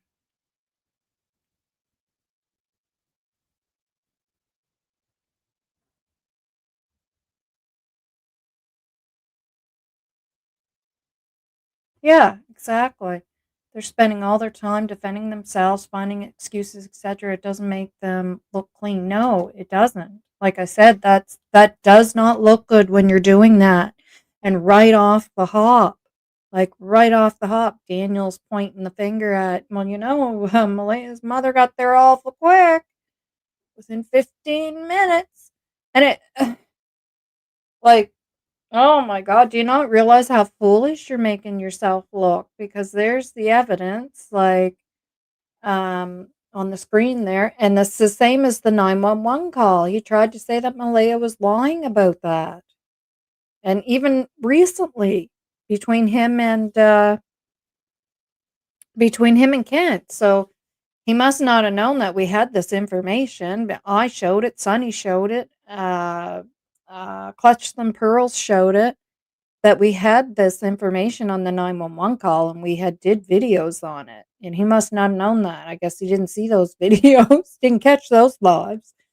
And he's saying to Kent, trying to still convince Kent that that's not so. And Kent's telling him, well, yes, it is so. And he goes, well, I wouldn't believe it unless you have evidence to say it's true. And Kent's like, well, we do. We have the actual outgoing 911 call. Well, the screenshot, so you guys see it there from Sunny. It's a Crimimg shame that Malaya shared with Sunny, saying, and Cindy shared the text between her and Malaya on the phone there that you see on the right. Shared it with, I can't remember who she shared it with, but anyways, Sunny. It was shared with Sunny from It's a Crimimg Shame. So, but he's still trying to say that this stuff isn't so. When you can see it right in front of you that it is so. So it's just bizarre. It's just bizarre. And then you go, well, could somebody, you just have to ask yourself, could somebody like that pass the polygraph? That they're just so used to lying and manipulating and conning that every word comes out of their mouth. To them, it's just truthful. You're just supposed to believe it. That's the truth because it came out of their mouth type deal. Like, it's just bizarre. Novah, didn't Janie and someone else state that it is Malaya who let the ground searcher into Janie's RV on Friday? I think Janie let the first ones in, the ground search, the searchers. The way I took it was, and I could be wrong, I write everything down, I keep notes, and then I read it over and over, and so to help it retain, because I have a really bad short-term memory. And from what I recall, is that Janie wouldn't let the searchers go in. Now she'll say, I did let them go in, I was just blah blah blah, my dog, my dad. No, you're not cooperating. And so I mean, usually when that happens, of course, the officers know it's going to be better to get a warrant because of what you're dealing with, so that it can't be said it wasn't done the right way, right? The correct way. But so then my understanding is that Janie was the one who ended up letting the searchers go in, that she let the searchers in. But then after that, it was Malaya who she's and the way she states it in those recordings, you can tell she was irritated by it, right? And then Malaya let them go in. Like she's kind of irritated, and then that's when it was the police. So it was Malaya who, my understanding is that let the police go in there, not Janie.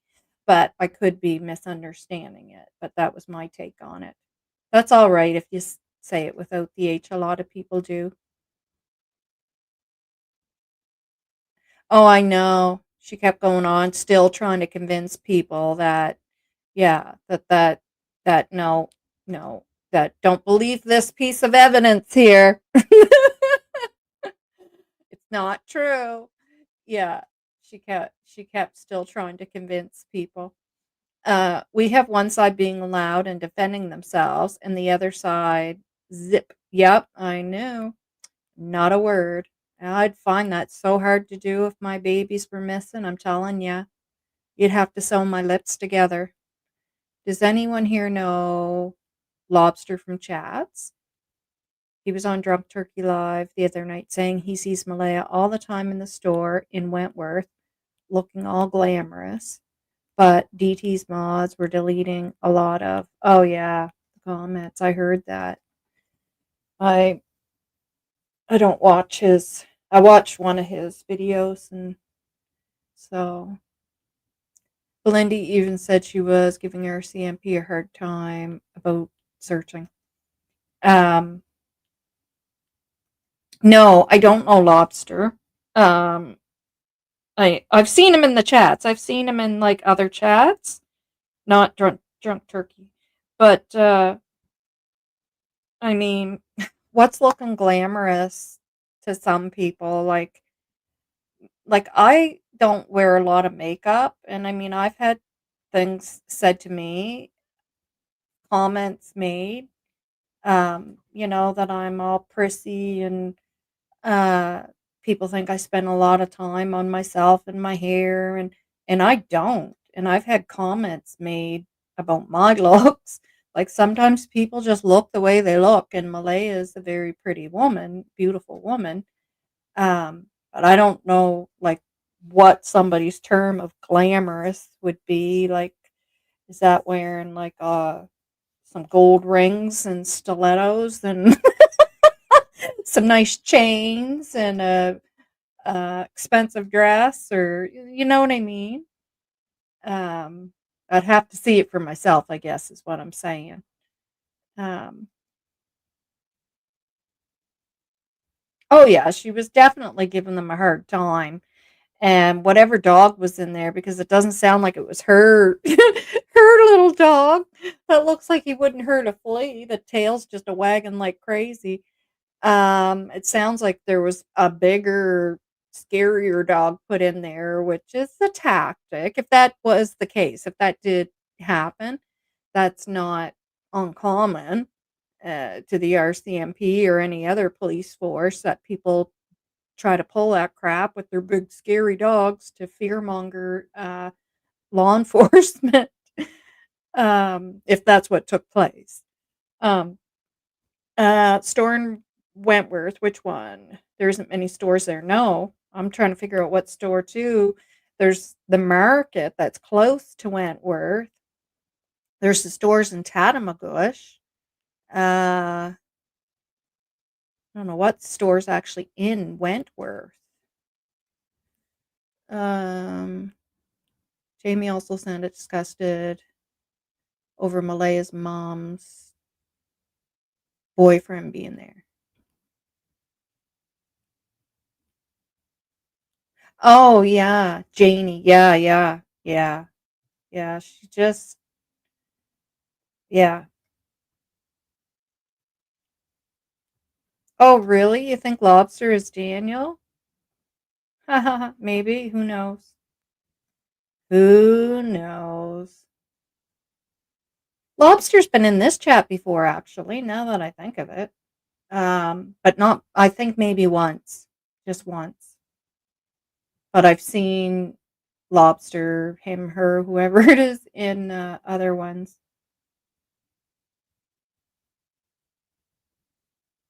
Yeah. All right. Let's go back over to these documents and we'll go over Malaya's. And then I'll probably call it a day and we'll come back on tomorrow. I really want to go over Daniel's with you guys because I have some things. Actually, I wonder if we could just skip to Daniel's. Let me see where his is. If I can find it quickly.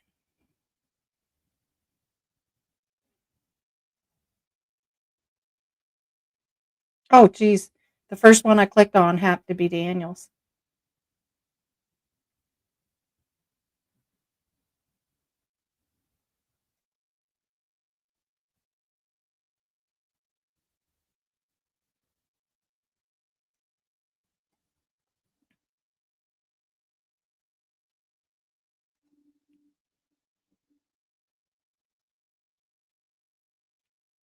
I just want to make sure I have the whole thing there.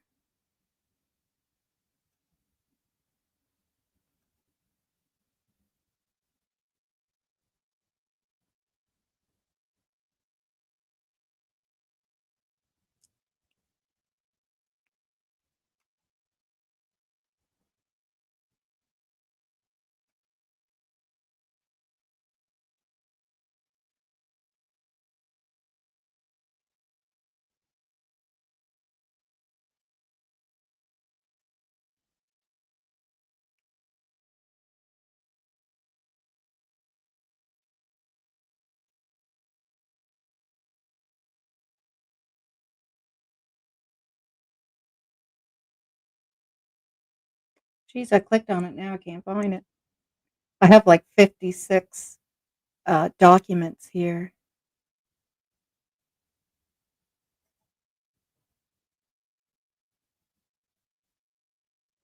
Hmm.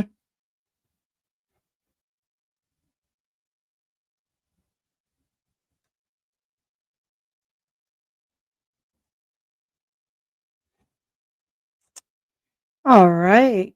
Now I just clicked on you when you were there. Now where are you?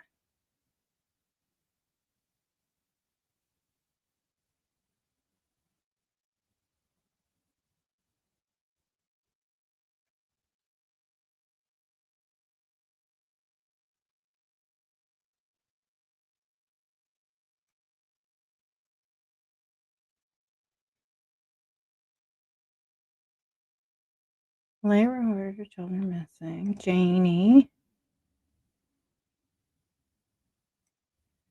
And then on to Malaya. Daniel provided to. Okay. So that's got to be it.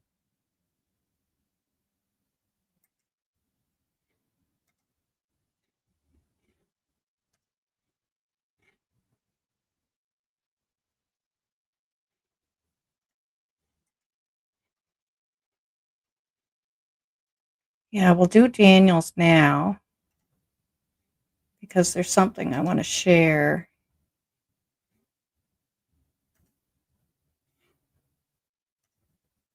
or show you guys. Okay, so you guys can see that okay?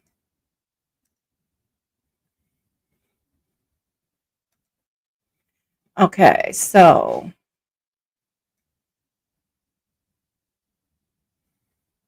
oh, now how did I pull the wrong one up? I'm sharing two screens, that's why I didn't realize it. Wait now.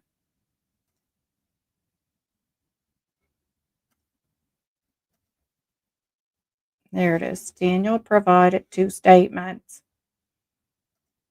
Okay, so Daniel provided two statements to police on May 2nd, 2025 and May 4th, 2025. Following is a summary of what he said. Now, again, remember, guys, this is until mid-July, so that doesn't mean there was not more statements or conversations, right, between Daniel, Malaya, and the RCMP, or even Janie or anybody, right? Just a reminder. Um, so Daniel and Malaya took the baby. Daniel said Malaya took the baby. I love how it just starts right off into that. And I could picture that too. Daniel sitting down. It's all about him. Malaya took the baby and left the family. She blocked him on social media and he couldn't get in contact with her. Yeah, and probably for very good reason. And that shouldn't be the first thing you're saying. In fact, I probably wouldn't be saying it at all if it was me, but she probably asked him. I'll give him that. The officer probably asked him. Daniel said he rarely used or checked his phone, but has done so more in the last 3 days since the kids went missing. When asked about Friday morning, Daniel said the following.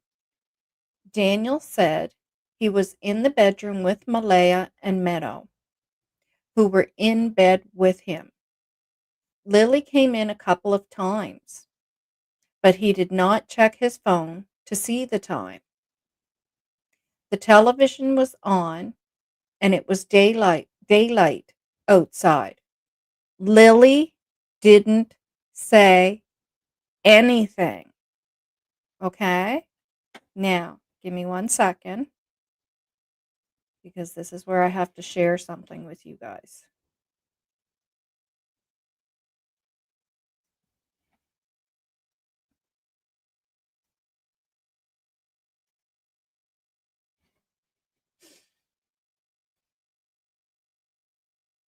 Every time I see something like this that I'm going to share with you guys, my heart sinks because I don't understand why Daniel does this. Like, it just makes me so worried that something worse than what we think took place with these children.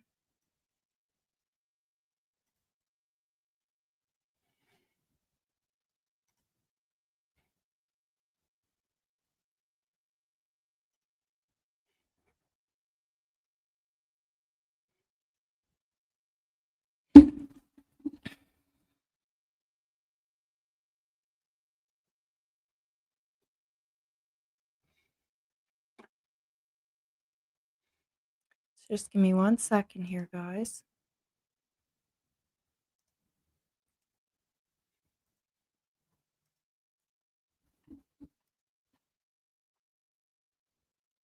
Got to pull up a picture. This totally contradicts that statement, what I'm going to show you. It's bothersome. I find it bothersome.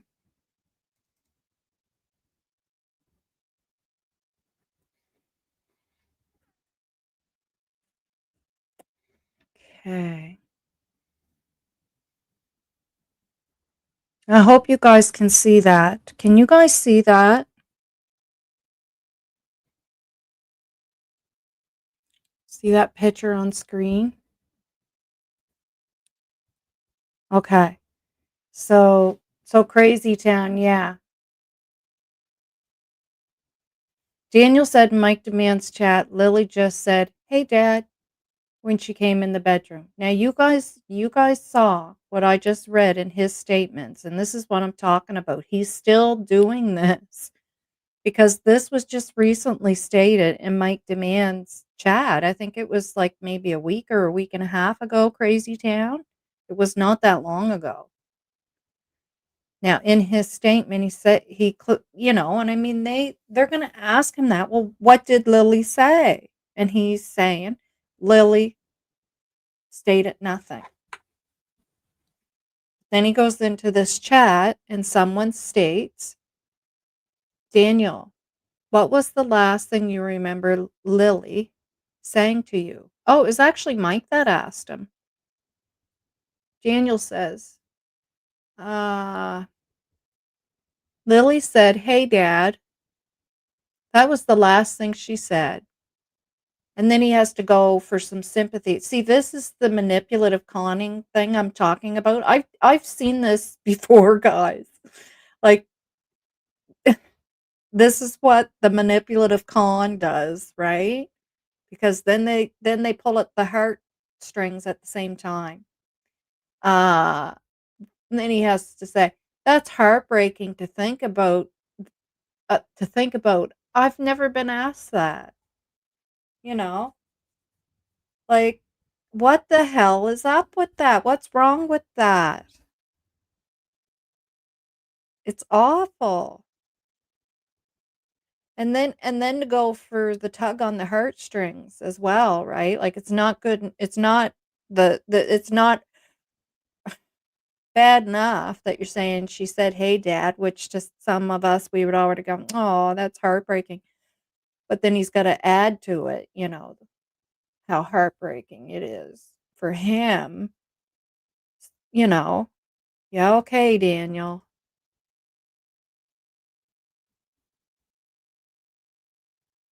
Right. Wouldn't you say it in your statement? And these statements are from the 2nd and the 4th. So it's the day the kids went missing and 2 days later. And he's telling the RCMP, Lily said nothing. Yeah. Yeah. Yeah. Narcissistic for sure.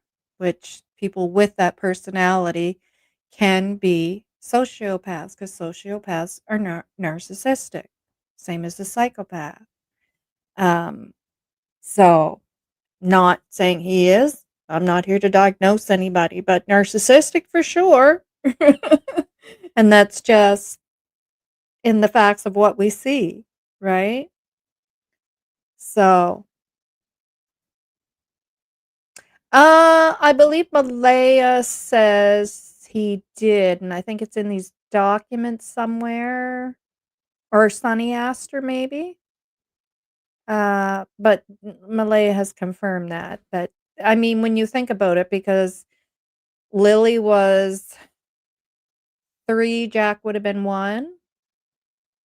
So when you think about it, for kids, it's kind of the instinct with the male that you're around that you're going to start calling them dad. So I could see that happening.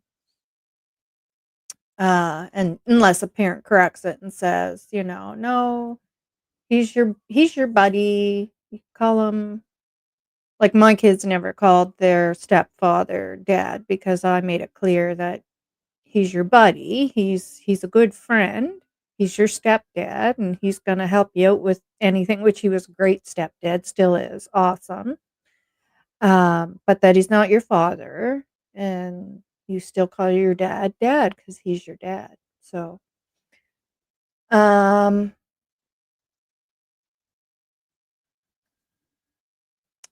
do kids talk like that, saying, "Hey, dad"? Uh, isn't that what teens and young adults say? Well, I kinda thought that too when he said it. I was kinda like, "That's odd." And then I got these documents and read the documents, and I was like, "What the hell?" Like, "Oh my god, keep talking because you're just making a fool out of yourself." Um, it's not baffling at all. This is just a story that they can keep straight, that they can't keep straight or remember what they said previously. All made up to distract, and deceive. Yeah, very cons. Yeah, manipulative, guilty people want to know what people are saying. Oh my god, yes, don't they? Don't they? Yeah, just like they have to keep going back to the police to see what the police are thinking too, right? It's what usually kids say before getting unalive. Yeah, except there is no first. Yeah.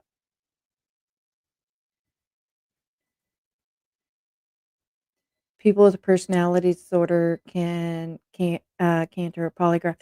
Yeah, personality disorders as well can have that narcissism too, right? Yeah.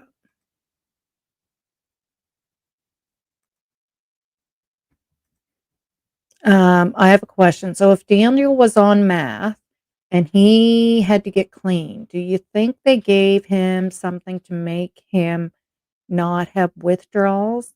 Wouldn't this take wouldn't this make the polygraph have inconclusive results? Um, Hard to say how we come off of it. I have no idea. Like, apparently he's having tests. He's tested. Like, this is all him saying this. You can't believe anything he's saying, but um, he says that he gets tests and stuff like that, and um, but I don't know. I don't know how he got clean. What way he did it? If he did it through a program, a math program, a dome program, you know what I'm trying to say? Uh, I often wondered why, if that's why the polygraphs were they waited a bit, if it was to let him, uh, get clean, because you wouldn't wanna do that while he's not clean, that's for sure. But because he was saying that, "Oh, yeah, they don't do those around here, and they have to get somebody special and blah," and I was like, "That's BS." Um, that's what the Mounties are known for. RCMP are known for. They give their own people that they're, accepting into their program a polygraph. That's a part of getting into the RCMP. That's what they do. Like, it's just so then I kinda thought, "Oh, they probably maybe they're having to push it out due to the rug issue," right? Uh, yeah, but who knows? Hi, Sharon, thanks for being here. Alright, I'm just gonna go up and make sure I didn't miss any comments. I thought of Duper's delights. In other words, this chat asks tough questions. Yeah. Uh, critical thinking, eh? I said that before. I said like really good critical thinking, which is good. It's good. And like the conversations have to keep going, and cases like this have to stay alive. They can't die off. Two kids just can't wake up in the morning, one morning on a Friday out of school. Maybe you're not that sick, the whooping cough's on the go. So yeah, you've got to stay out for 2 or 3 days just in case until it's decided whether it's whooping cough or not. So it should have been a fun time for them, right? Like you get to stay home because it might be the whooping cough, because we did have whooping cough here in the area at the time. So any kids that had a cough, of course, they wouldn't want them at school, right? You'd have to rule that out whether it's whooping cough or not. And of course, if you're coughing, your siblings probably contagious too, if it does end up being whooping cough. So, um, my thoughts always were that that's what happened there because, but you just if your kids got even a slight cough, uh, and whooping coughs on the go, and everyone was well aware here in the county. My husband actually ended up with it. Um, yeah, so it should have been a fun 2 or 3 days off. Well, I guess a couple and then into the weekend, right? And that would have given Malaya the time to assess whether it's whooping cough or not, right? And be able to send them back to school. But it should have been fun. And instead, they're gone, right? They're gone. Well, it wouldn't have been fun if it turned into whooping cough, but they probably didn't have it. But so they just got to have some lazy time off at home, and then they end up gone. Didn't dare would say Dan was in Narcotics Anonymous. Yeah, and Daniel did well. Yeah, Daniel said he's part of a program too, and he's tested and whatnot. Yeah,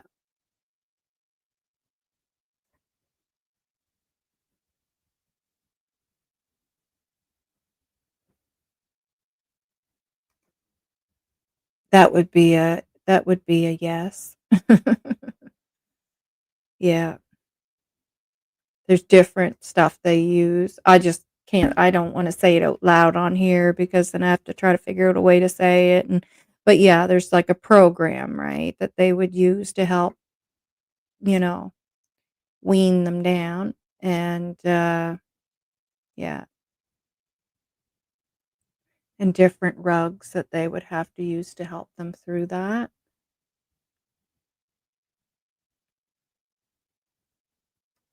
Uh, JDR would love to know what type of they're in the documents, Tylenol and cream for the baby, and they woulda saw that. They woulda confirmed that too. Yeah. Um, children's Tylenol and baby cream, rash cream for the baby. Yeah. Glad I could help you out there. As per chat, uh, meds used to treat it could affect a oh, yeah, yeah, definitely. Yeah, I agree. Not necessarily making someone pass or fail. Yep. Yeah. Uh, but making the results definitely, definitely. Yeah. Yeah, for a polygraph, the meds that you're gonna use when you're coming down off the rugs, yeah, could affect it. Yep. I think it's just so baffling to us because this isn't normal. Exactly, for 2 kids to go poof, and that's why, even when I have some other topics lined up that I'm gonna be discussing, um, but I will still always touch on Jack and Lily, um, because it's here, and I will make it a part of uh, my everything when I'm doing my lives to still shine a light on this case always until it's resolved. It's of course going to be near and dear to my heart because I'm from here and because it's, one of the reasons why I've followed cases like this is because we need to figure out a way to fix certain systems, and not that it's always a system involved, but in this case, obviously, we always hear the same thing over and over and over. CPS was involved. There was things there, right? Concerns with the kids. Were they autistic? Well, I don't think these two kids were autistic myself. I think it was because of what was going on in their life, possibly, um, or perhaps one of them were autistic. One was autistic, but we're always hearing the same thing over and over and over. So, in order to make change, you really have to keep this stuff alive. And whatever Belinda's going to do, she's asking for the inquiry and whatever this leads into. I mean, if it led into something like her trying to have some type of bill passed, even the investigation, when two kids are reported missing right away, treat it like a crime scene, like these things that over and over and over again that we hear, they need to change, right? So if, s- somehow with Belinda and, uh, it leads into that, I will do what she needs done to help her with that. If it's petitions, having them signed, because you can do those online or whatever. I'll do that if she needs, like whatever she needs, that I can do to help. Um, yeah, and it's usually the parents or family member who did it. Exactly. Look at these cases: Jaden, uh, Renesmee, and Emmanuel. Yeah, sad. Did they find Emmanuel yet? I haven't had an update on that one for a bit. Addicts can get urine samples of someone else. Yeah, keep it in a sample bottle, and they're going to keep it warm for the day and test and transfer it on the day of the test in the bathroom. Gosh, I wouldn't even think of something like that. You got to be crafty, to be a rug addict. Yeah. Sensei Lily had a black eye at the time. Well, it's Daniel that said that. Nobody knew that. It's Daniel that said that himself, and it's one of those things, like, Janie and Daniel both say stuff that you go, why are they saying that? Like, what's going on there that they're saying that now? Like, Daniel said that. And so to me, is this the one of these circumstances where it's the truth with a lie? Because, okay, true, she probably has a black eye, but how did that actually happen? And is he letting us know that so that it's out there so that if they do find her and they see some kind of fracture to that side of the face, or not even just a fracture, but that there was a pooling of blood there, that he can say, well, yeah, yeah, I said she got hit in the face with a truck, like that. It just always seems there's a reason, method to the madness. Um, same as Janie saying the extra information, right? That Janie does that a lot with the extra information. So she bumped into somebody she knows from the area and they had their kid with them. And I'm going, why does she have to add that they had their kid with them? Like, my flag goes up right away. Like, that's extra information. Why are you saying that right away? Right? It makes me curious. And then we find out, that uh the whole thing about the footprints, and, well, it could be the other kids that were there because there were kids in the area, and, like, there was a reason for her pointing that out. You find out in the end, I guess is what I'm trying to say. Um, yeah, about the drugs, yeah, for the rugs while you're coming off the rugs. Yeah. None of it's too good to be taken when you're doing a polygraph. Yeah. That's not a prescription though. You're talking about the Tylenol and the diaper rash cream? I don't think. Children's Tylenol diaper rash cream. No, no. I don't think anybody said that she got a prescription. I don't remember that being said. It said that she had blood work done that day, and it does state it in these documents. It blocks it out, and that's what I'm saying. There are some errors in this. They blocked it out in some of the documents and say personal information. It's redacted. But then in one certain document, they forgot to redact it, and it actually says for her blood work appointment. And I knew they went to the drugstore because you and I had actually, you were in the live the day that I did that. And I said, I knew that said Lawton's clinic or the Westful Medical Clinic, which is also a drugstore because I'm from here and I could tell on that Google Maps thing what it said behind the words, where if you're not from here, you wouldn't know it said that. But so I knew they stopped at the drugstore or for a doctor's appointment, and it was the drugstore. But I don't know if anybody ever said that uh, anyone ever picked up a prescription.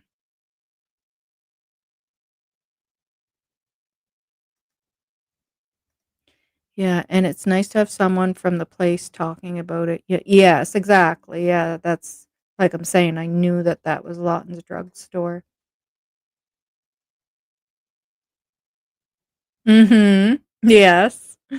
Yeah.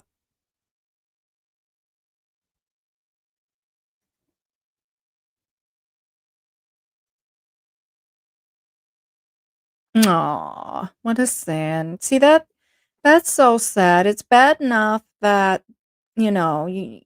what was done to the poor little guy, but, you know, there's no proper goodbye for that little fella. He's just out laying somewhere. It's so sad.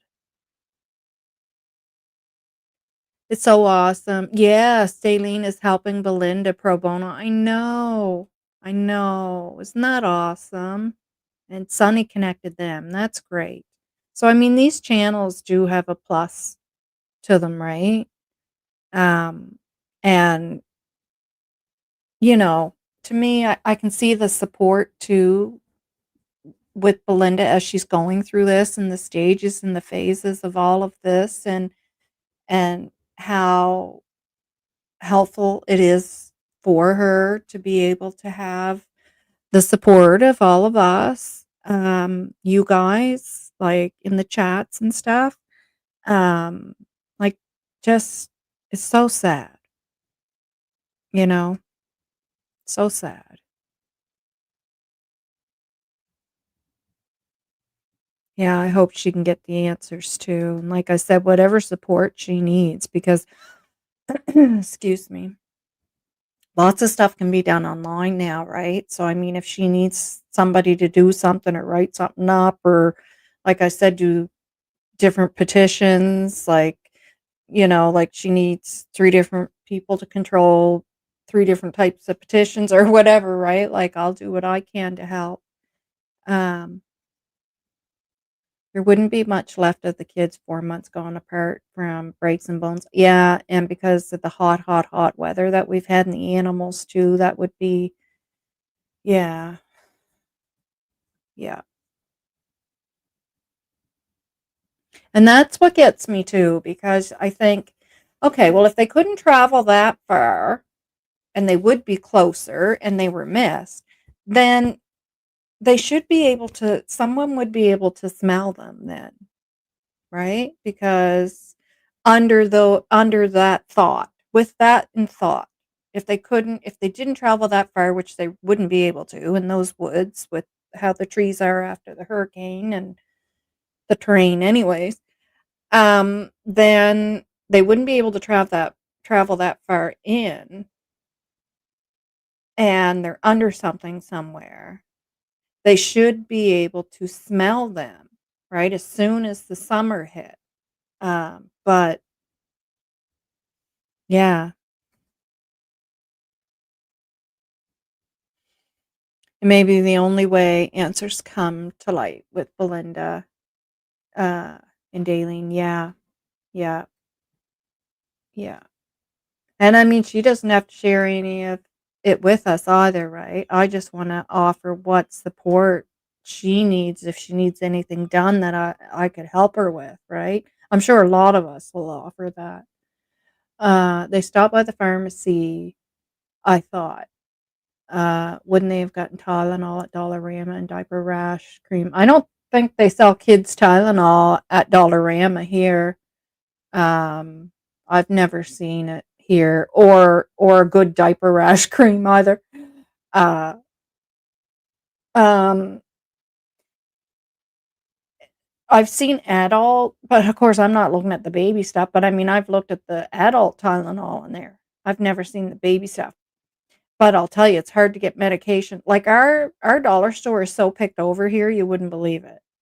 Um, and anything like that, allergy medication, the adult Tylenol that I've seen there, it's so hard to get. Like if you go in there and it's there, you're lucky that, and you have to grab it when you see it, which most people do, and then it's gone again, and because people are stocking up on it. But I don't know if they actually sell child's Tylenol here. I haven't seen it. Looking at the adult stuff, and uh, the diaper rash cream, I don't know if it would be like the I don't even know if they do sell it there, but if they do, it's probably not the better kind that you'd probably wanna use, like, that's actually really gonna work. Um, yeah, it's like yeah, like yeah, if they even sell it there. You get me curious, so the next time I go to the dollar store, I'm gonna check to see if they do. Um, and maybe the diaper rash. Well, no, 'cause the baby didn't see the doctor. I was gonna say maybe that was because sometimes you have to get a prescription for that. There's certain one you can get by prescription, but the baby didn't see the doctor, so was Janie talking to a lady and child? Was Janie talking to a lady and child? Was that verified? According to Janie states that while she was when Malaya called her, she didn't answer the phone right away. Mind you, Malaya could have been calling the phone to say, "We found the kids," or, "They're not alive," or whatever. Uh, Janie says, "I didn't answer the phone because I was talking to a friend or someone I know from the area, uh, who had their kid with them." That's when she's adding that extra information because what does that matter to anything? But, of course, it is gonna matter, that's why she's saying it. Um So that's when she said that while she was when Malaya called her, I didn't answer the phone right away because I was talking to somebody from the area who had their kid with them. Uh, wow. So he's cool with that, doesn't care. Oh, what did I miss? I missed something. CB, what did you say? Sounds like something good I missed. Why don't I see it? Oh, what the heck did I do there?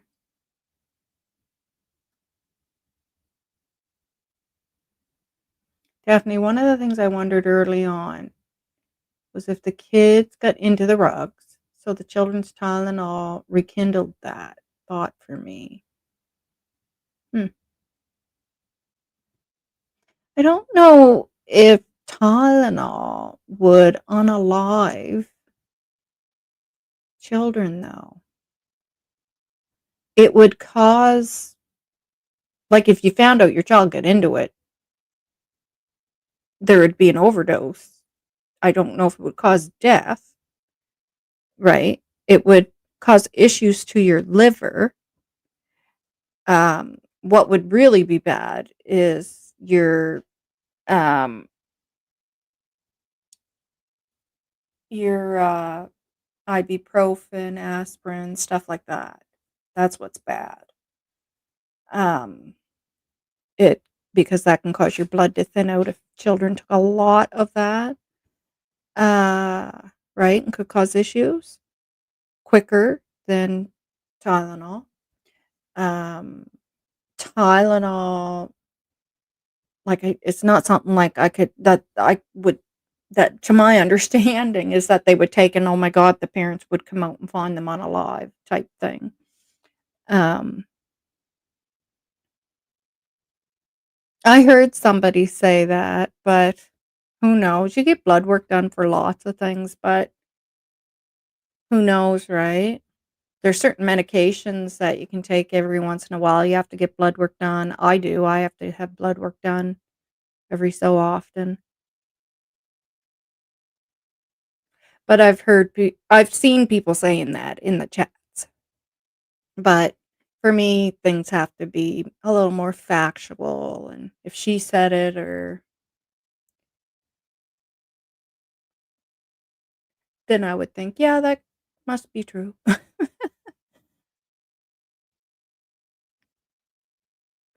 Donnie, yes, I remember she was. Janie ignored Malaya's call for 2 hours. Oh, wow, it was 2 hours. I didn't know it was 2 hours. Then Malaya called again, and she rushed home to see if they were alive. Oh, I didn't know it was 2 hours. Isn't that ridiculous? That's like, come on. That's bizarre.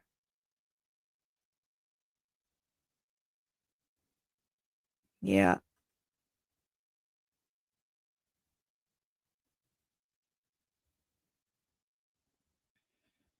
could be a good reason to not give each other up. The bedroom of Lilly&Jack should have been treated as a crime scene. Exactly. All of these cases are like that. Yep. And that's what I'm saying. Change needs to happen, right? Change needs to take place. Well, I thought if they buried them in the ground where they built the fence, if concrete is over them, there wouldn't be a smell. Only get ever dog. Oh, geez, they didn't build any kind of fence like that with concrete. No, they just pounded some posts into the ground. No concrete. Uh,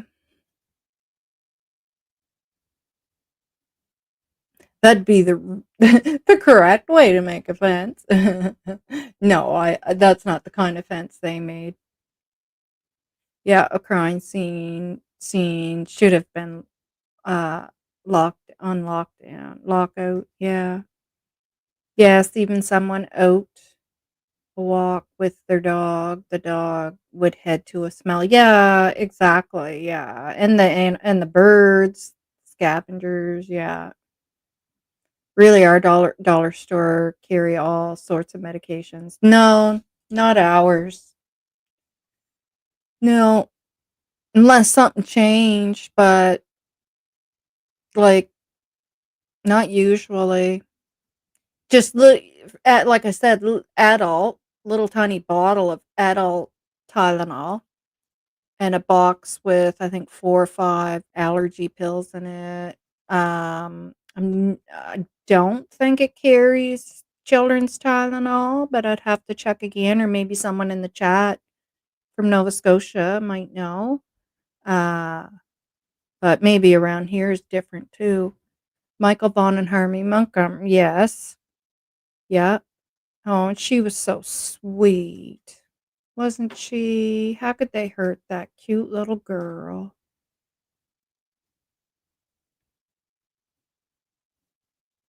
We have a Dollar General or dollar store on every corner here in Aurora. Oh, wow. We have a Dollarama, which we just call the dollar store. And then we have the Great Canadian Dollar Store, and the Great Canadian Dollar Store has a little bit more than the Dollarama, and it's a little bit more expensive too. But that's it.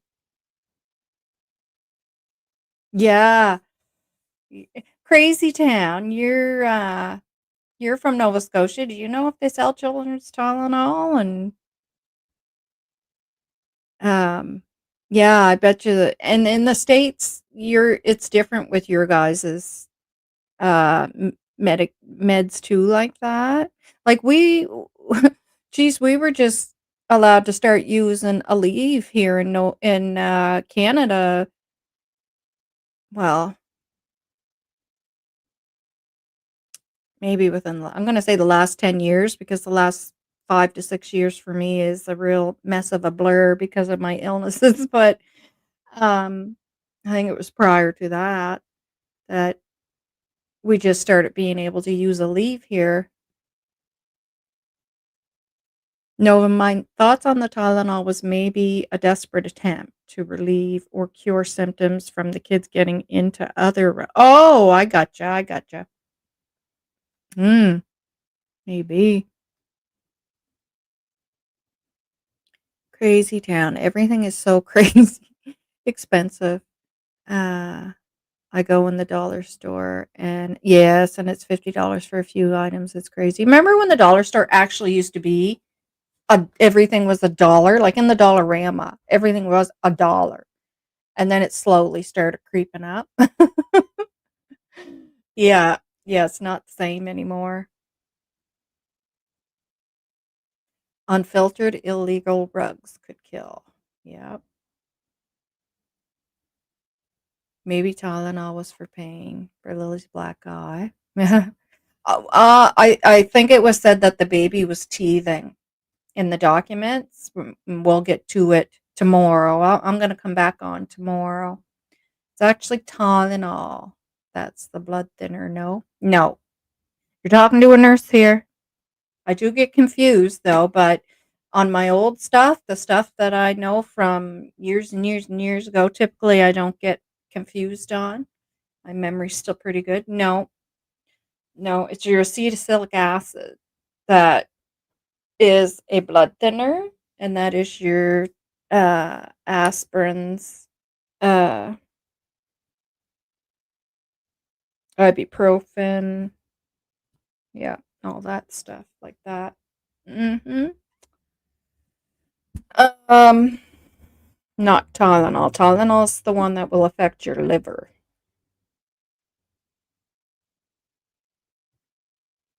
Nope, not correct. You guys look it up. You guys look it up, and you can correct me if I'm wrong, but I guarantee I'm not. uh,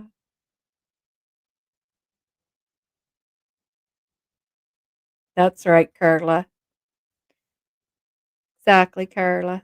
Yeah, aspirin. Well, guys, we're at, believe it or not, 2.5 hours.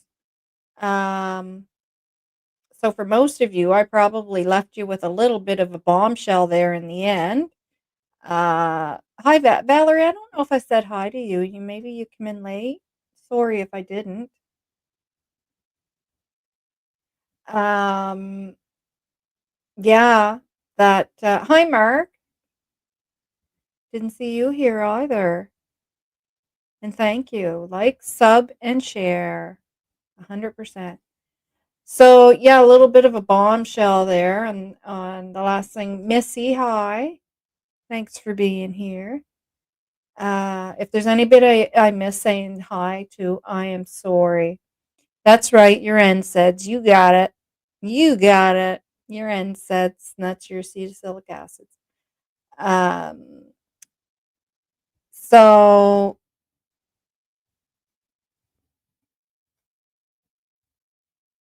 anybody else I missed? Um, yeah. So the bombshell there. We took a look at Daniel's statements where he distinctly says Lily said nothing when she poked herself into the room there a few times. But Daniel states on Mike Dammann that she says, "Hey, Dad," and then he's saying how heartbreaking that is that he's never been asked that before. Yeah, Poor Daniel. Yeah, and I wouldn't say that if I wasn't reading his statement and seeing what he says in his statement versus what he's saying to the public. Like, it just doesn't make sense. So it kind of is very, very concerning. Makes me curious. Oh, just that Daniel. Sorry, uh, Daniel saying in Mike Demand's chat, if people haven't seen that already and knew that, you can see there right on the screen. Daniel says that Lily said, "Hey, Dad," when she popped into the bedroom, and when Mike Demand asked him. But in his statement that I had went over, I'll bring that back up. He states she said nothing. I'll show you that again, and then I'm going to pop off, and I will be back on tomorrow with part 2.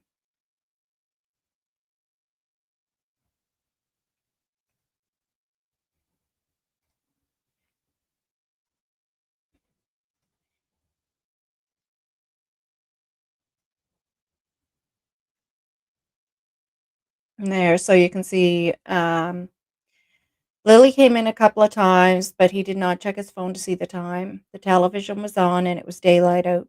Lily didn't say anything.